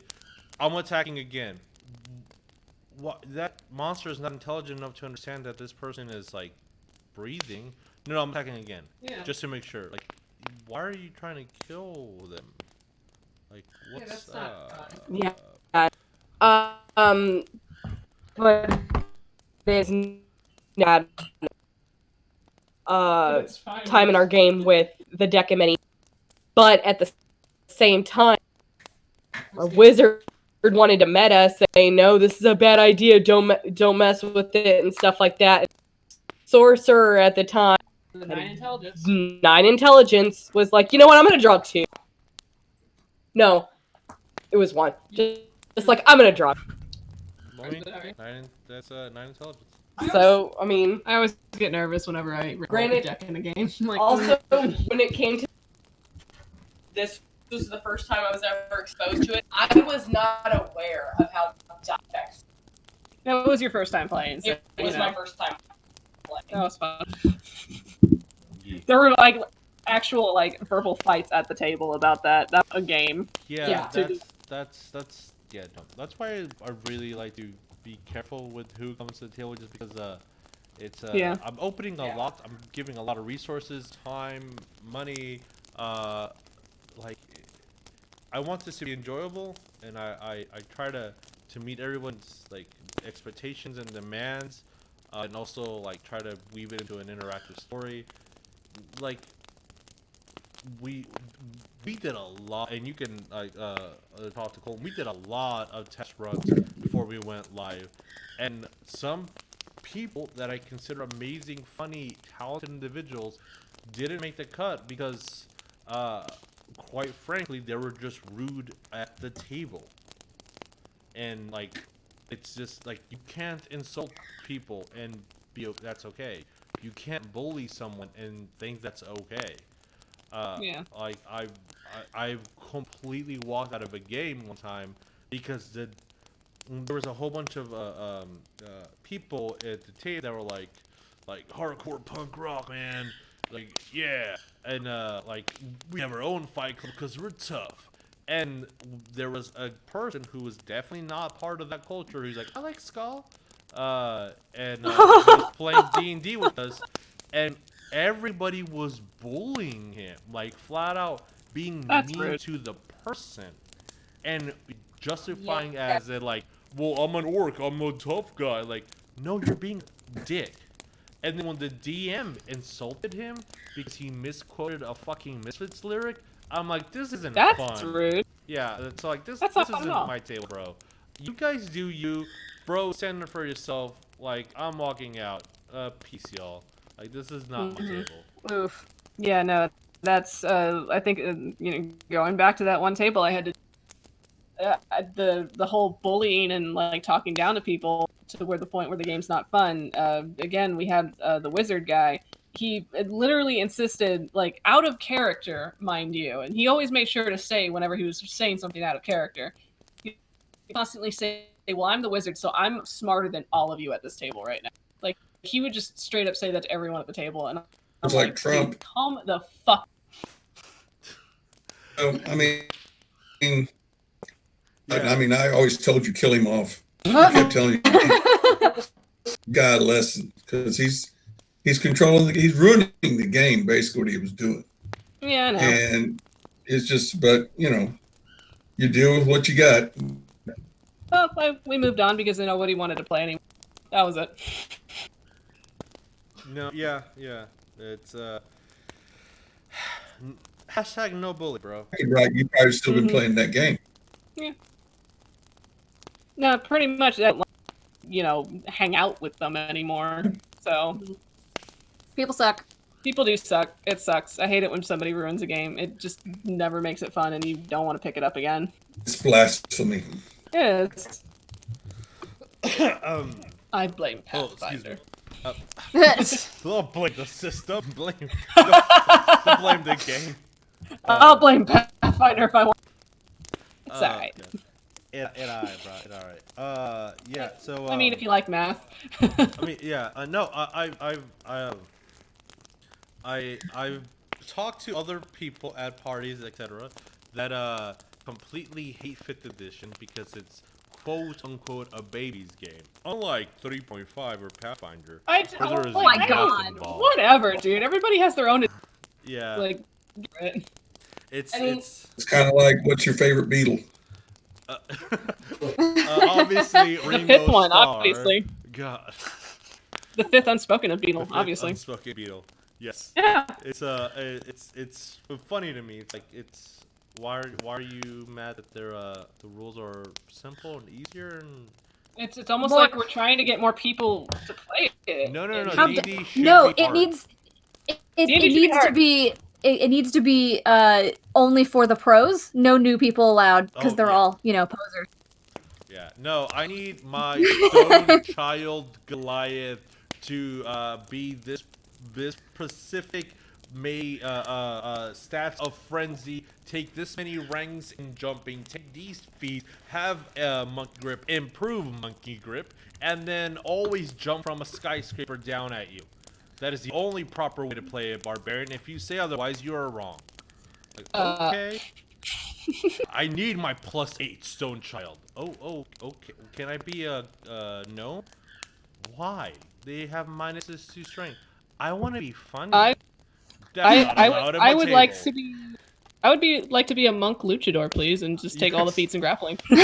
That's exactly what I wanted to do. He was gonna wear a lion mask and everything. It was gonna be amazing. But no, I couldn't be him because that was too silly. Their game was serious. No, you gotta be serious player. Serious player. Here. All right. So we went out. Just going through some really fast ones. No bully.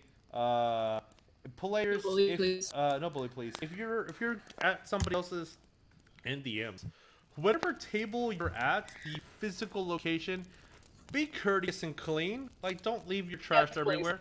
Yes, Especially if you're at a game store, just don't do that. That's just rude. Yeah. Don't leave a mess. Don't cancel last minute. That's just. That's also rude. That's just We had a incredibly rude. guy that did that. It was awful. Like it's. You're, He would happen. oversleep constantly, and we were all just sitting at our DM's house like, is he gonna be up yet? Like, someone call him, someone break into his house and wake him up. Like, I hated every minute of it. Shortbeard has mentioned in chat that he will absolutely run an all. That's one of my rules. If you're going to call in late or not show up, then your character's going to be runned anyway. So yeah. chance can happen. You might come back and there's not a character left. Oh, sorry you missed the adventure, bro. It's like Look at all the made a sweet better loot everyone decision. got. I get you're sick.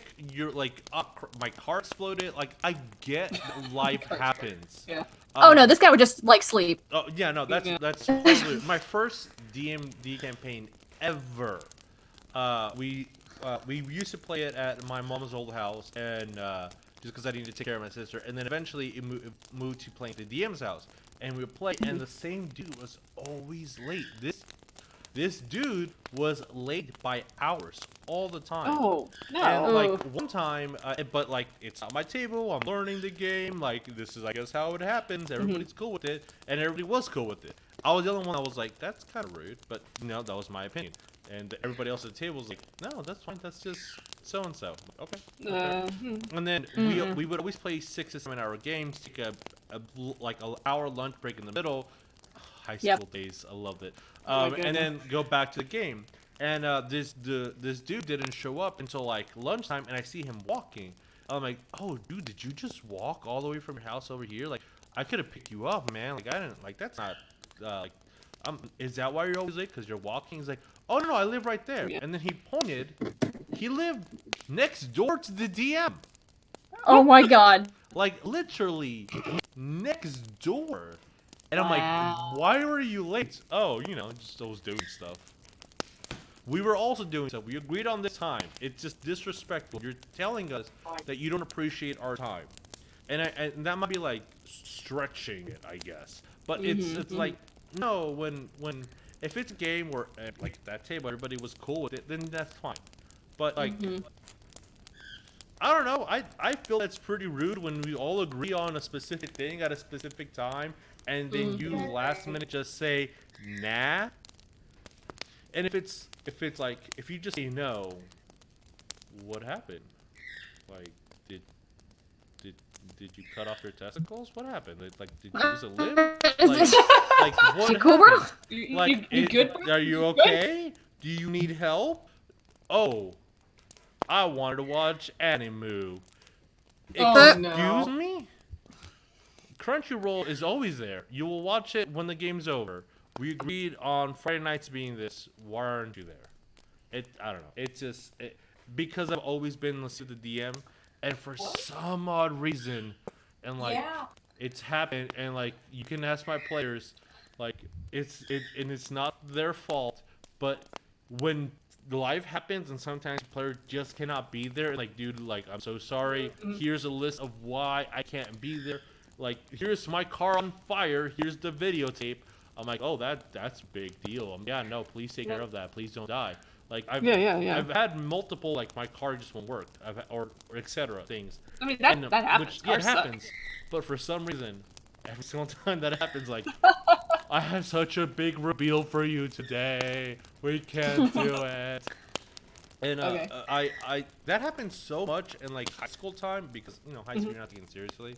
That like I made a house rule saying if you miss 4 games in a row, your character is no longer part of the campaign. Yeah. Speaking of house rules. Here's an interesting. Oh yes. Because Tabitha was reading through RPG stories. Yes. Here's one where it says, this was a rule that was quickly changed, but one DM told us he wouldn't tell us how much damage the enemies did to us because that would be metagaming. How much damage the enemy did to the players? Yes, What? because that would be metagaming. How do you keep track of your HP? Exactly. Yeah. Okay. I kind of see that. It's like playing D&D on core mode. So the DM's just keeping track of everyone's HP for them. That's That's just extra work. that's too much Yeah. work. Also, for yeah, me. that's a lot. Keep track of your own shit, please. That'd be kind of cool, though. I mean, I would assume he would tell them like you're having a really hard time, breathing or standing up or something. So at least you have an idea of where you are, but not having an actual number makes it seem much more real. It's like in real life, if you're fighting someone, you're not going to be like, "Oh man, that punch hurt hard. I have like 92 HP left." Yeah. Like that's why I always say HP is completely relative. Like a bow and arrow aimed at you will kill you if you're level 1 or 20. But sometimes the arrow did 12 points of damage, could kill you at level 1, but that same bow, same distance, 12 points of damage, oh, your character dodged out of the way. Like I completely agree that the HP thing should be relative. But it's also I don't know. I just feel like that's extra work. Like as a DM, I'm like, I don't want to do that. Yeah. That's extra work. I like the experiment of it. I definitely do, but The theory is good. It's a good theory, but practice might be a little off. I mean, you did say that they expunged that rule, right? Yeah, they did. Okay. When I'm DMing and I'm doing a game, I have a sheet that has everybody's hit points, dexterity, all their moves, order, stuff like that. I like to keep track of their hit points because they sometimes don't keep up with their hit points. So if they get hurt so much and then they go into the next battle, they think they're right back to where they started, and I still got to score when they get hurt. So I tell them how many points are hit off. I tell them what they lost. It's up to them to keep up with it, but I got the official score. Oh yeah, for up front. That's good. Yeah. That's cool. I used to do that. And like my friend, the beautiful Nick, our bearded goddess over there. He like one of those times where I'm like, "Are you challenging the dungeon master right now?" And he's like, "Yes, I am, because of this reason." Like, that's an interesting point. I never thought of that. Where like I would keep track of everyone's HP, and and like my first couple years DMing, if the character was almost about to die, I would I would fudge the roll slightly enough to try not to kill them, but if it just was overwhelming, it happened. And then because Nick's the best person in the world when it comes to D&D and just in general because he's a cutie, he noticed I was doing that. And when I'm like, oh wait, what's your HP? Like, this guy did a lot of damage, and I know, and I keep track of it, and you're not gonna survive. And he looks at me, he's like, don't worry about it. Oh. And I'm like, no, Nick, what is your HP? No. How much damage did that guy did? This much. Okay, my guy's dead. And I'm like, but I don't want that. He was like, yeah, but that's the game. I'm like, That's yeah. and I'm like, hard lesson for the DM to learn. Oh yeah.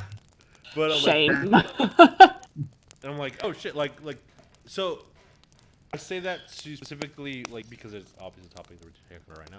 But it just, players can challenge the DM and like, hey, hold your horses.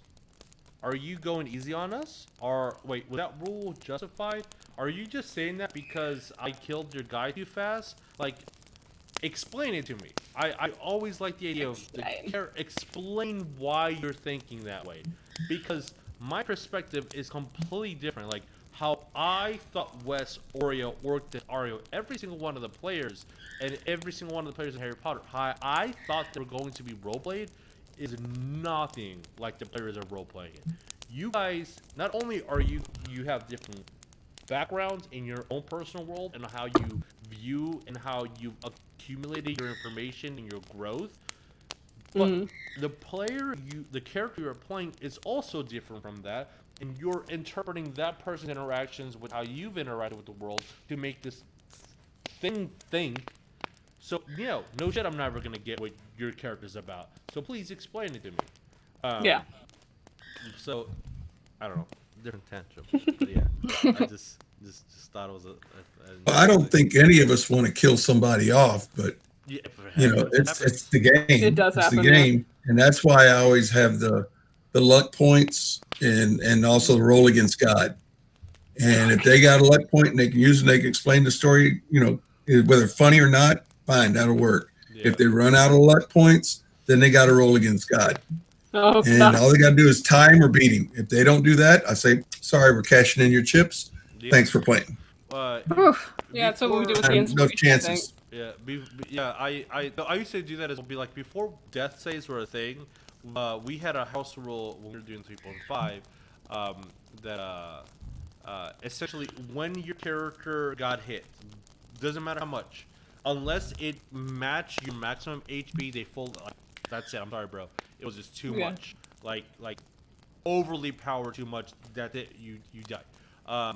We had the heart attack rule, which like if you get hit more than 50 points for one single attack more than 50 points, roll like on the death save type situation, and like that was like an optional roll in the DMG, and 50 doesn't have something like that as well, because it's like so much that we just called the heart attack rule because like it's so much damage that your body might not be able to take it. And 50 points out of one single attack, not all three at the same time, not that person's turn, one single attack, is pretty excessive. So like we never came across it too much. But we had the our percentile rule, where if you didn't flat out die, you started at 0, and once you got to -10, your character would be dead. If someone poured a potion down your throat, you're back up. But you pretty much roll percentiles. If you got 90 or above, you came back at 0 and are unconscious. So you had 10 turns to try to get that, which the death save kind of does their own way, and I think it's simpler how they do it in 5th edition, which is like, okay, cool, we'll throw that house rule out of the way because they implemented it officially, which is kind of cool. But yeah, the idea, and I agree 100% with you, Dick, the idea of like the character dying flat out just because of one thing feels cheapened to me, but death is a thing. Give them a chance to come back. If your luck runs out, then your luck ran out. You've had chances. There we go. And another thing I was thinking about the other time when we had the barroom fight, and you said we could be here forever because of hit points. Yeah. I have a Oh, suggestion big for voice. that. I have a suggestion for that. Take 10% of all hit points, and then that's what you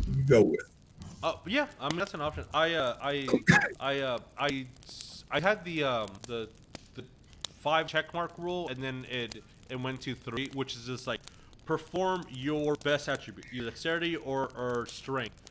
Whoever gets three numbers correct, whoever hits quote unquote the person 3 times first, that's the winner.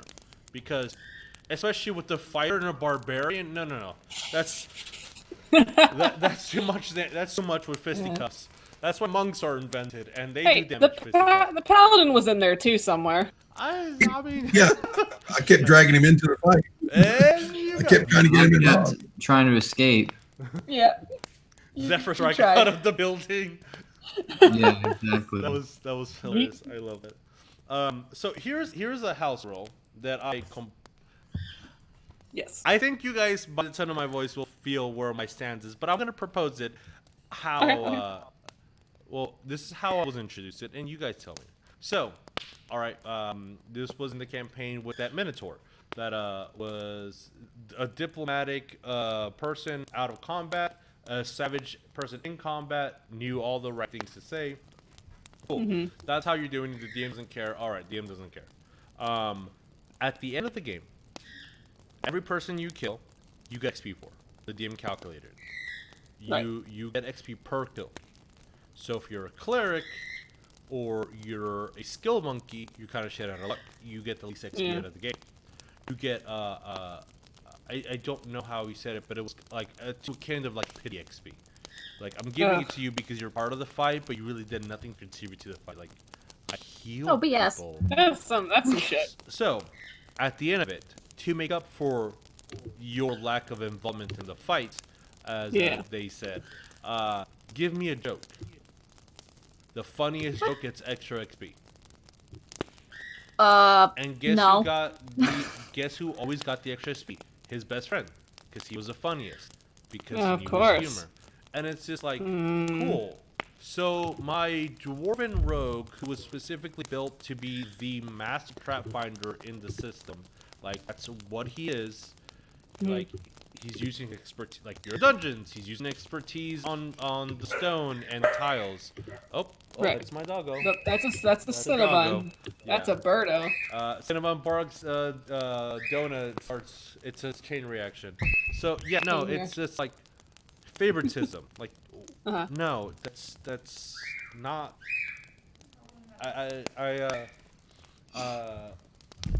No, I don't tell that. It just doesn't make sense to me at all. You're right.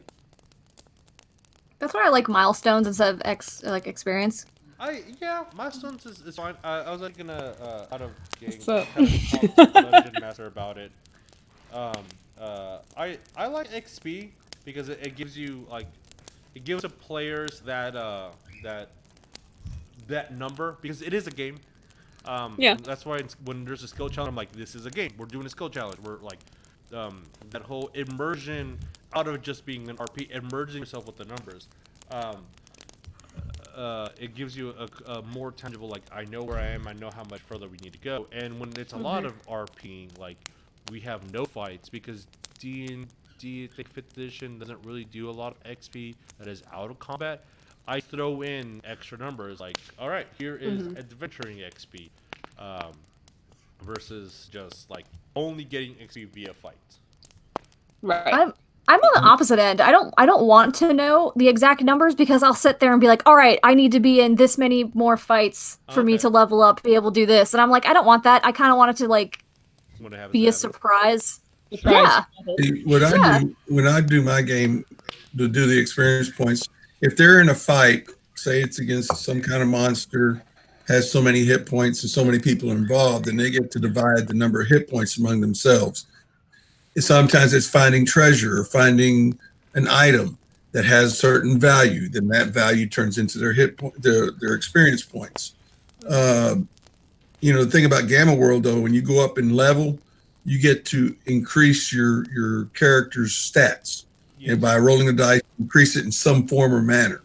So that way you get to build up either in skills, either in your attributes or something like that. So I always like to use the experience points and hit points from the opponent to go towards experience points. So here's the thing about milestones. Yes. I'm bad at math. No, that's fine. I mean, That's just my reasoning. I do like the idea and simplicity, in like the whole, because I will say, yes, please, you can close that. Thank you, appreciate it. You're welcome. Thank you. I do like the because I've seen some players get boggled down, kind of like what Vic, Lynn was saying, boggled down so much on the numbers that are like, all right, we need this many fights before I can cast this spell, and it's like, just Exactly. just like, and like, I don't think it. Thus far, I haven't seen like deter the game. It's just like comments outside of the game. So I do like I do like that idea that whenever I have the story written and whenever they reach this house and defeat this wizard, then they'll level up to level 7. Like, okay, cool. Like that. Like I like that because you're not focused on what's next. You're focused on the now. But for my specific style of playing, hence why I give you guys so many maps. It's like, where do you want to go? I'm not pushing you anywhere, and I'm giving you enough evidence to show you this is a threat. And if you don't try to stop Lamashtu, things are happening. She has followers and cultists somewhere in the world that are definitely trying to summon her, or definitely trying to destroy the world. And if you guys are adventuring over here, which, like, I'm not gonna punish you for that, but, like, if you never encounter their cultists ever and specifically avoid them, then guess what? They're going to summon the Nightmare God. They're going to do this. Like, it's the enemies are also have their plans, and they're not going to wait on you. Yeah, that's one thing I asked the dragon about. That's one. It's like we stopped the cultist in Corvassa, but it's been a while since we've seen or heard anything from them. I was like, how am I supposed to beat her? Where should I do? And the dragon gave you kind of a roundabout answer, but based on, I was like, how do I do it? Because based on, I was thinking really hard, based on its perspective, the whole, like, one kind act keeps the darkness at bay. Like, that's pretty much the dragon's entire perspective on the world. I mean, the dragon is the leader of the Pathfinder Guild, and so, and something that I'm going to carry over to, like, my home world. What is the main reason why people got an adventure? They get stories get published. It's literature, it's art, it's fandom, it's celebrityism. Like, so this dragon took every single story from all these people and how intelligent it is and how much it can retain information. And dragons don't diminish their mental faculties as they age. They actually get stronger. So as this great beast that died naturally after like 4,000 plus years, like, what did it learn? There's always going to be a bad guy at the end of the day. The fact that there isn't a bad guy right now is proof that you are winning the fight. I'm like, oh. And when I came out with that, I'm like, it was kind of a runabout answer before you, like, this is specifically how you defeat her. You must cast this spell at this time of the day. Like, you know, like, not giving you the spoiler, but, like, you have put her at bay. You stopped the eclipse. You're forging our plans right now. And again, not that the party isn't doing it, but if, as an example, the party was like, oh, the sun's being eclipsed, there's hags performing this really weird, bad ritual. Nah, I'm gonna go to Fangwood now. I'm like, okay. Guess what? The sun is eclipsed. Deal with that now. Whoopsies. Yeah. Which, like, nobody does, because you guys are smart people that are cool. It's almost like we're conscious of the world around us. What a concept. Whoa! Wow-wee. Wow! So you have a barbarian that's, like, constantly wanting to help people. You have a paladin that's part of this fight between, and you had a rogue and a druid that were trying to get by. So yeah. Yeah. Oh man, it's time. Like always past our supposed like cutoff point. So Bro, join us on Saturdays if you want to talk about. I know. I'm there, and I have to wait the extra 2 to 3 hours to download the video, to then upload the video onto Premiere to edit it. So no, I get it. When you're going to bed after your stream, I'm still up editing that crap. What makes you think we're going to bed after? Talk for like. Fair Damn it. point. Apologies. Completely fair point. My bad. I'm sorry. Oh, let's read some of the chat. What is chat saying right now? All right, so let's see. I Yeah. thank you so much, Vic, that every time I say that, you just initiate and take charge. I feel like I need to be involved. Because my dyslexia will never allow me to read. I'm like, Yeah. what? Yeah. Okay, it so happens. Roleplaying. Oh god, I absolutely hate metagaming. If you've never seen the specific thing before, you don't know about them. Let's see. I do something like that with my game. My problem is my gamers like to drag their heels. And the bad stuff keeps happening. I feel bad, but they know they have to do that quest. Like, one of my players has a nightmare steed in his game, but not one in my game. But his character had specifically sought out content about devils and fiends before entering hell. So I allowed him to gain some cursory knowledge of a nightmare when he'd seen it based off when he had remembered via an Arcana check. Oh, that's pretty good. I like that. Yeah. Good player. Reminds me, I gotta pull up my last Yeah. question. I do like, and I had it before I erased almost all my notes, that Yeah. going on the idea of favoritism, if the player does a lot of research, and it's an established campaign, like let's say you're playing in Faerun, the rules are established, the gods are established. Great, they can research that stuff. That's why I gave you guys the option of the Pathfinder Interseas. The world is guided. Here are my initial quirks. If there is a god of the same exact pantheon, like if there is a god of the sun in Greyhawk, the god of the sun in Greyhawk oversees the Pathfinder god. These are I sent you guys to PDFs. These are the main individuals. If you worship somebody else, cool, let me know. These are the main countries. You know just about it. Here's a book. You can read some information. But things are tweeted because we're grabbing from all different sources and stories. So, like, cool. All right, that's established. Now, we have a player that, not that we do, but theoretically, like, let's say there's a player that researches the crap out of a thing. Let's go with the Hells, because that was a thing on chat. And Yes, it was. okay, they're researching the crap out of the Hells. So, like, there is, I don't know. There is a Vorpal sword in there that I can get that's in this part of hell that this one demon has. So let's make it that we go face this pit fiend, and so I can get that Vorpal sword. I'm like, no, no. No. I'm not going to reward you because you're doing, like, there should be a reward system for players that are involved, but it shouldn't be unbalanced to the.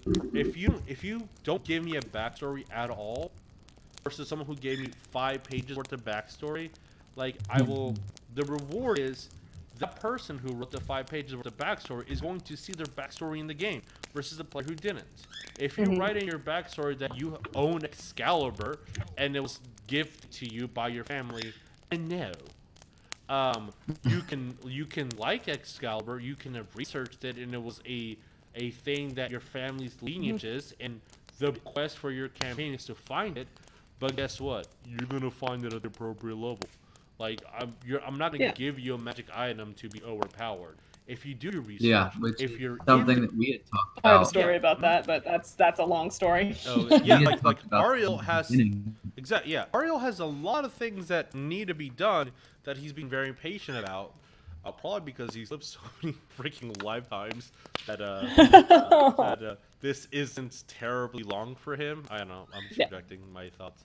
But yeah, like there's things that Ariel has out in the world that are manifesting some purity and goodness that he can tangibly grab. So I'm like, hey guys, when are we going to head south? Like, I don't know, bro. I mean, West. Whatever you want, bro. West doesn't want to go north, so that's West really doesn't want to go north because he's scared of things. So that's something. So that's a conversation that can be done. That is Ariel a wants to go conversation. everywhere. He needs to go north and he needs to go south. So that's a dilemma. Oh, Bro, it's a good thing you like have wings. oh, Oh god. I have our last question if we're ever ready for that. Oh yeah, yeah. Let's do our last. It is 10 p.m. Let's go for our last question. Okay, sure. I feel like it's good that we have Dad in chat because it might be more geared towards him. Yes. So, yes, what yes. are your opinions on science fiction settings for tabletop RPGs and the types of campaigns you could get from them? Ooh. What, Yes. One more time. What are your opinions on science fiction settings for tabletop RPGs and the types of campaigns you could get from them? Huh. Okay. I think I Yeah. have experience in that. Just sci-fi in general. Yeah. Like, Science what's our fiction. That's a Like great say like a question, Mass Vicky. Effect, like a Mass Effect tabletop game, I could or talk about EOE. Oh yeah, I know my dad. I don't know if Dad's having good connection right now, but he has a game called Star Frontiers, and that is a wild game to play. So yeah, see you, bro. I don't hear a Dicky. Yeah, he might. So he yeah, might be Ariel, having talk connection about issues. I have yeah, because I've DM film noir or tech noir, so like I have some experience with that in Right. some other games. But I think Colton, out of us, I don't know about Lynn, had probably played more sci-fi games. Well, Game of World is technically sci-fi. So I've played the only sci-fi like role-playing game I've played has been a story from Fiasco, which is a one-shot that I really need to run you guys through because you guys would love it. Okay. But I'll wait on that. Yeah. Fair. Someone goes first. Colton. Talk about sci-fi stuff. Ariel. I guess yeah, no, sci-fi tabletop, I love them. Like, well, I say I love them, but there's only one that I'm like specifically talking about, and that's gonna be Empire. It's getting up there. It's not as D&D, but it's But if it's entertaining, it's a you. He's here. Yeah. And I mean, it's getting Yeah. there. Like, I don't know. Maybe it's just because they haven't advertised. They don't have the kind of reach that Well, D&D has. 'Cause we, I think, in my opinion, the reason why I never DM'd a D&D game and stuff like that, because there's just so much shit to cover that you gotta have all your irons in the fire. You gotta know what each one is. And Gamma World, I don't need to know about everything. I need to know just about enough of what type of characters they are. I mean, you get 5 different characters. You have a pure strain human, a humanoid or a mutant, an animal mutant, a plant mutant, Android. or a android or AI, Yeah. AI type character. And you can run almost anything you want. You could run it like a Western. You could run it like, in a scientific, futuristic city. Star Frontiers, you're going from planet to planet, and you're fighting against an alien force and stuff like that. I also play villains and vigilantes, which is superheroes, which is also very entertaining, very easy to play. Yeah. And so, a lot of it is just, it's just like anything else. It's fantasy. Dungeons and Dragons fantasy, sci-fi is fantasy. It just depends on what you set up and how you make it work. Yeah. No, your exact mentality on why you don't immediately gravitate towards DMing or GMing D&D is the exact reason why I don't gravitate towards DMing anything that is futuristic. It's just my mind taste. doesn't go there that easily. Right. So like it's I don't have the confidence, like we were saying earlier, to DM that properly. I've DM'd a superhero campaign, and I've DM'd like an anima setting, and I've DM'd a tech noir game, which was very futuristic. And I DM'd Dungeons and Dragons game, but this is with a bunch of 8th graders in school. So I didn't have to get sophisticated. I just had to know the basics. Yeah. And we got through with the basics. But the older people get, the more sophisticated they get, the more challenge that they need. Yeah, for sure. And with something like futuristic, like I don't know, a Star Trek or Star Wars or anything like that, like it's just there's so much possibility that I'm very good at thinking within the box, not necessarily thinking outside the box. So I'm like, oh yeah, there has to be a thing like a cell phone, but I need to make it up because it's not in the monster manual. It's not in DMG. Like, okay, there has to be a way of transverting this energy source because these people are on this planet and they travel to that planet. So like, what fuel do you use? Like, my mind doesn't immediately gravitate towards that. Like, I can do it and I can run it, but that's not where my mind goes easily. See, like my D&D is like Dick said, it's like there's so much to it. Like there's so much to read, so much to like learn. And Dungeon Master has to be on his toes. yeah, exactly. Luckily for me and my friend, when we got started on Edge of the Empire, which is the Star Wars, I call it Star Wars D&D. When we got started, it was pretty early on, so there wasn't a whole lot of material. So it's just you had, a certain few number of races, like probably the most mainstream Star Wars races. You're human, you're Corellian human, which is like a human variant. You had the Twi'lek and Gungan, like you just very few. Actually, no, I think Gungan was even added later, but you had the very few mainstream. I would like to play a Gungan bard, please. Oh my! Oh, what? In my Star Don't Wars worry about saga, it. I Don't was a worry about it. Jar Jar Twilight Binks, essentially. scoundrel. Yeah. But no, like it wasn't very hard. It was easy for a DM if you'd watch Star Wars to get the book and then go from there because it wasn't so in depth and so much information being thrown at you at once. So as we played, we grew the game itself. They released new books as we were playing, so it wasn't as much of a hassle. Now, I mean, they have so many books. They have the Force and Destiny book. I mean, these books. You talk about the D&D Player's Handbook. I mean, those things are probably a quarter the size of the book thickness for the Star Wars game. Oh, wow. They are extensive. You have the Force and Destiny, which is all about Jedi, dark side, blah, blah. You have the Age of Rebellion book, which is all about being reliant. Different like dungeons in there the game master can run players that are all planned out. You have all the different add-on books, like the Smuggler's book. You have like the Nalhutta book, like so much. But I mean, we did do a game because usually the games that we played for with that we had made up ourselves because, like I said, when we first did the book, so there weren't a whole lot of dungeons to go play. So we made a lot of these scenarios ourselves. But now we played a game recently. We're playing as smugglers, essentially, or bounty hunters, just a group like that. And the DM, what he did is he would just pull all these different scenarios and dungeons from the books. And he would say, what do you want to do in your downtime? And if on one of us job, he would say, okay, you see, 5-6 different jobs, and each of those would be a different dungeon that the book laid out, and we would just choose which one we wanted to do at the time, and we'd go like that. So that's a way to do it. If the size and sheer amount of information is keeping you from playing sci-fi like tabletops, you can easily do something like that, where you just have like a smuggler game, and you let your players pretty much choose what dungeon you want to play. Because they're pretty in depth. I mean, you don't need. They have names. They have how much XP you're gonna get.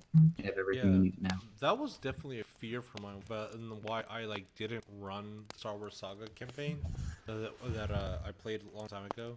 It was because I felt inadequate in the realm of knowledge. Like, I watch all the Star Wars games, the Star Wars movies. Everything that I know is 3 pages in that book.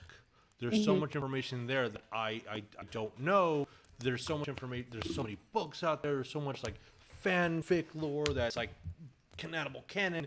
It's I don't think I would be the best person at DMing this or jamming this because you're gonna know more than I do, and I don't think that's accurate for the Dungeon Master. But have a conversation with your table and be like, "Yo, I'm not the best at it," so you might hit a bump here and there. But if you guys want, I have a cool story. Yeah, I like that idea. I know we were toying around with being a bounty hunter thing, which is going to be just a 1 month or 2 month standalone story, which is very centralized on the idea of bounty hunting. It's okay, I can run that. If it's not the entire massive thing that is Star Wars. Like that's something that like put a little fear on like me for not doing the D&D. I mean DMing that bit. I don't know about y'all, but I'm hankering for a Western. Got Boot Hill. I mean, hey, I Got definitely Boot Hill. Vic, how dare? What? like Got we have other days of the week. If someone wants to run another game, I'm totally I okay mean, with running a hey, different system. I mean, I'm working on a homebrew Western / supernatural thriller, so that's gonna take a while. Yeah. After I'm working on building both that. campaigns, we're gonna run a Humblewood game, so that's gonna be. Bro, I'm so ready for Humblewood. And then the other I'm gonna leave it up for a vote on everybody, and just whoever gets more votes, either running a module or running a homebrew Humblewood, and then whoever gets most vote out of which game, that's what we're doing as a buffer before we go into the new campaign. I'm voting for a Redwall campaign. Excuse you. Hey, what? Sorry. Redwall. Redwall. What's Redwall? Yeah, Redwall. It's kind of like Humblewood, but it's a book series. It's a book series. I'll send you pictures. Okay. I talked to you about it before. Okay. Yeah. And you probably sent me like, hey, did you know there's this game? Oh, but yeah, all I gotta do is send you one picture. Westerns are fun. Dude, I already have a character in mind for a Western. You've jam. already met him. You've met Gabe. I have. I'll have to bring my character sheets, and you guys can roll for characters or whatever. So I have so many good characters for a Western game. I like the idea of the Western wizard. What's up, Tab? No, I was like, I wouldn't mind trying attempting to DM again. Tabitha has expressed interest in DMing something. Yeah, bro. Like, I mean, I don't always have to be the dungeon master, but I would like to keep my Friday slot. No, that's fine. Either it would be or I've been working on a possible Lord of the Rings. Yeah, I know you showed a lot of interest in the Lord of the Rings one. I don't know much about it. Of our Lord of the Rings campaign. But I like Lord of the Rings. That. I was a monster to myself. My first introduction to D&D was me DMing 100% homebrew game. I've only done homebrew games. Like I love homebrew. We did a Western-ish like Fallout style one, and it was a blast. Fallout. We did that in college, and it was so much. I would kill for a Fallout campaign. Yeah. It was a blast. I mean, I love New Vegas. I would want to say like let's make a list and let's try to get all these games tackled. But I feel that would not be a feasible thing because by the time we get to a point where like, all right, which game are we doing? One of the people's gonna be like, what about this other idea? And we'll be like, oh shit. This is what I recommend. We pick 3 or 4 games, and that way you can roll characters, get everything all set up, and then when you decide which direction to go, you're already pretty much set up to go that direction. Sure, yeah, I like that idea. That's fine. I know that I know at least whenever Sacred World ends, either we're going to do a module or we're going to do Humblewood, depends on how we vote, and that's not intending to be more than a couple of months, just to be a buffer before we make the next campaign. The next campaign for after Sacred World is going to be 100% homebrew. I think I already teased Vic and Lynn with like the map that I made for the world. You have, yes. And that one, like, we'll have a session 0. We'll have like a live stream of us making the character, so everyone gets a little bit of familiarity with it, and then we're gonna go in completely new storyline, very D&D heavy, but completely different storyline. For the Harry Potter, we're going back in time, baby. We're gonna go to King Arthur times. We're gonna do an Arthurian campaign. Oh my lord! God, I don't know what y'all are gonna do once we finish the Tyranny of Dragons campaign. Dragon Heist. Oh yeah, we mentioned Dragon Heist. Wait, Port of the Dragon Queen goes into Tyranny of Dragons, right? Or is it all one thing? Tyranny of Dragons, it's all one thing. It starts Port of the Dragon Queen, and then it goes to Rise of Tiamat, and that's the Tyranny of Dragons campaign. Okay. So there's it's 2 modules kind of like mushed into one. Yes, because they're back to back, like Now, immediately right after the other. Okay. For Tabitha, Jesus, what you sent me from the Trove. Yeah. I'm looking at it, and they also have Lord of the Rings game, adventure game, and they also have MERP, which is Middle Earth role playing. Oh, okay. Yeah. I like that. There's a lot of good information on there. I'm telling you, it is a treasure. I'm getting so much stuff off of here, not only for Gamma World, but I also have Top Secret, which is secret agents, and I also have, like I said, a lot of Boot Hill stuff. I've A expressed lot of stuff on here. I've expressed interest also in villains and vigilantes. Yeah. I once made a character because I love the Misfits named Misfit, who had a lot of powers that were tailored to the dead. So like he can go super ghost and go complete corporeal but not touch anything.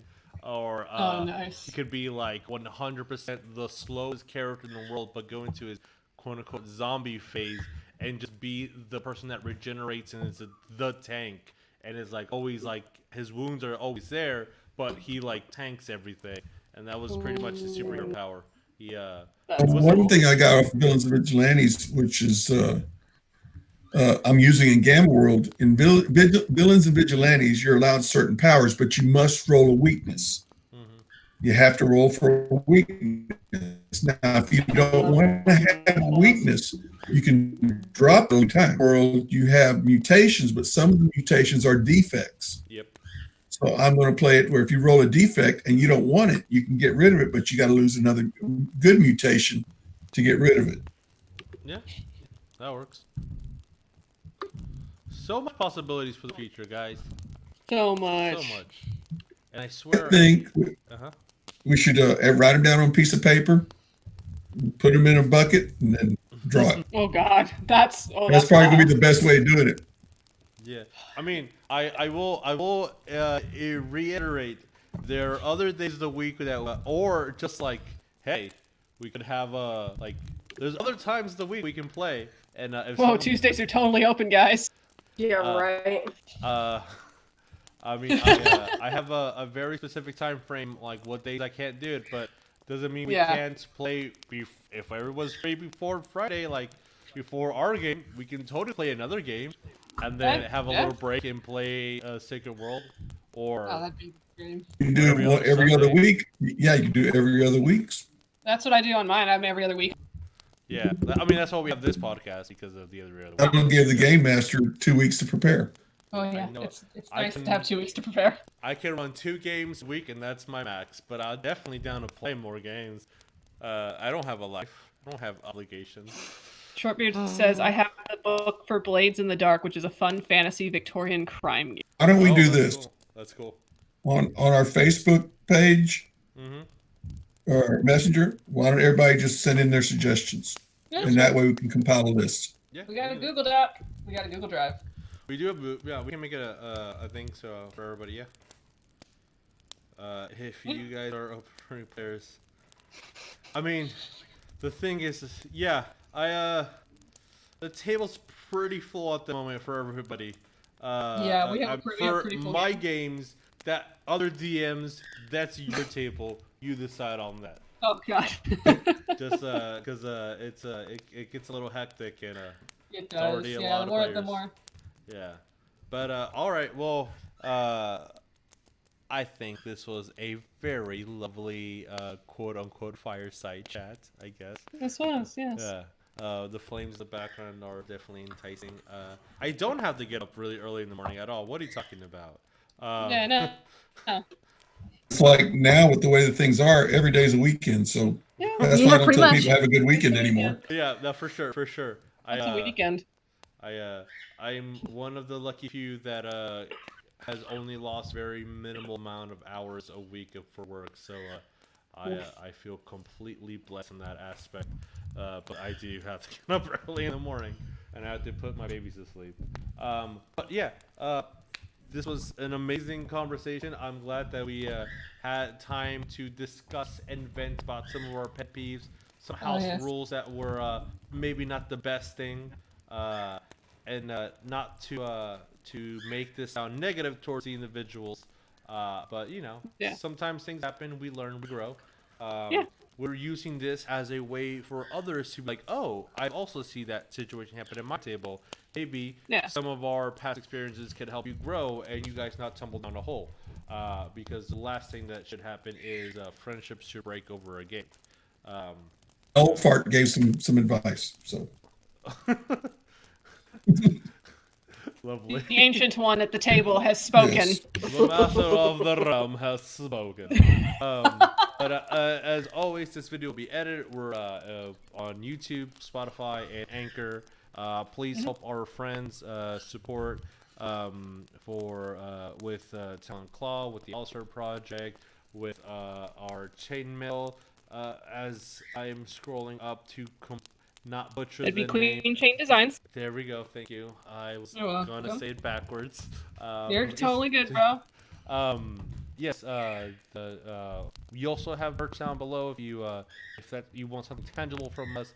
But Yep. that should be the I'm last working on new thing. shirts this week. Go to our other friends that their living is what they make and their passion is Yes, living. definitely. Support small time creators. Oh, please do. We're all in this together. We're all making content and things together. But thank you so much, guys. We'll definitely see thanks so you much. in 2 weeks, and then next week we'll be playing Horde of the Dragon Queen at the same time. Yeah, next week's Horde of the Dragon Queen, and then Wednesday is her Hogwarts prep. Yes, and then we got. Hopefully, Hogwarts Friday. prep can be done upstairs at the studio because I hope that the stairs are dry by then. But yeah. Oh yay! Yeah, so hopefully that's a thing. And then, as always, Friday we have our Sacred World game, and we'll continue on that route. Thank you guys so much. Appreciate and love every single one of you. We'll see you next time. Adios. Bye. Bye. Bye.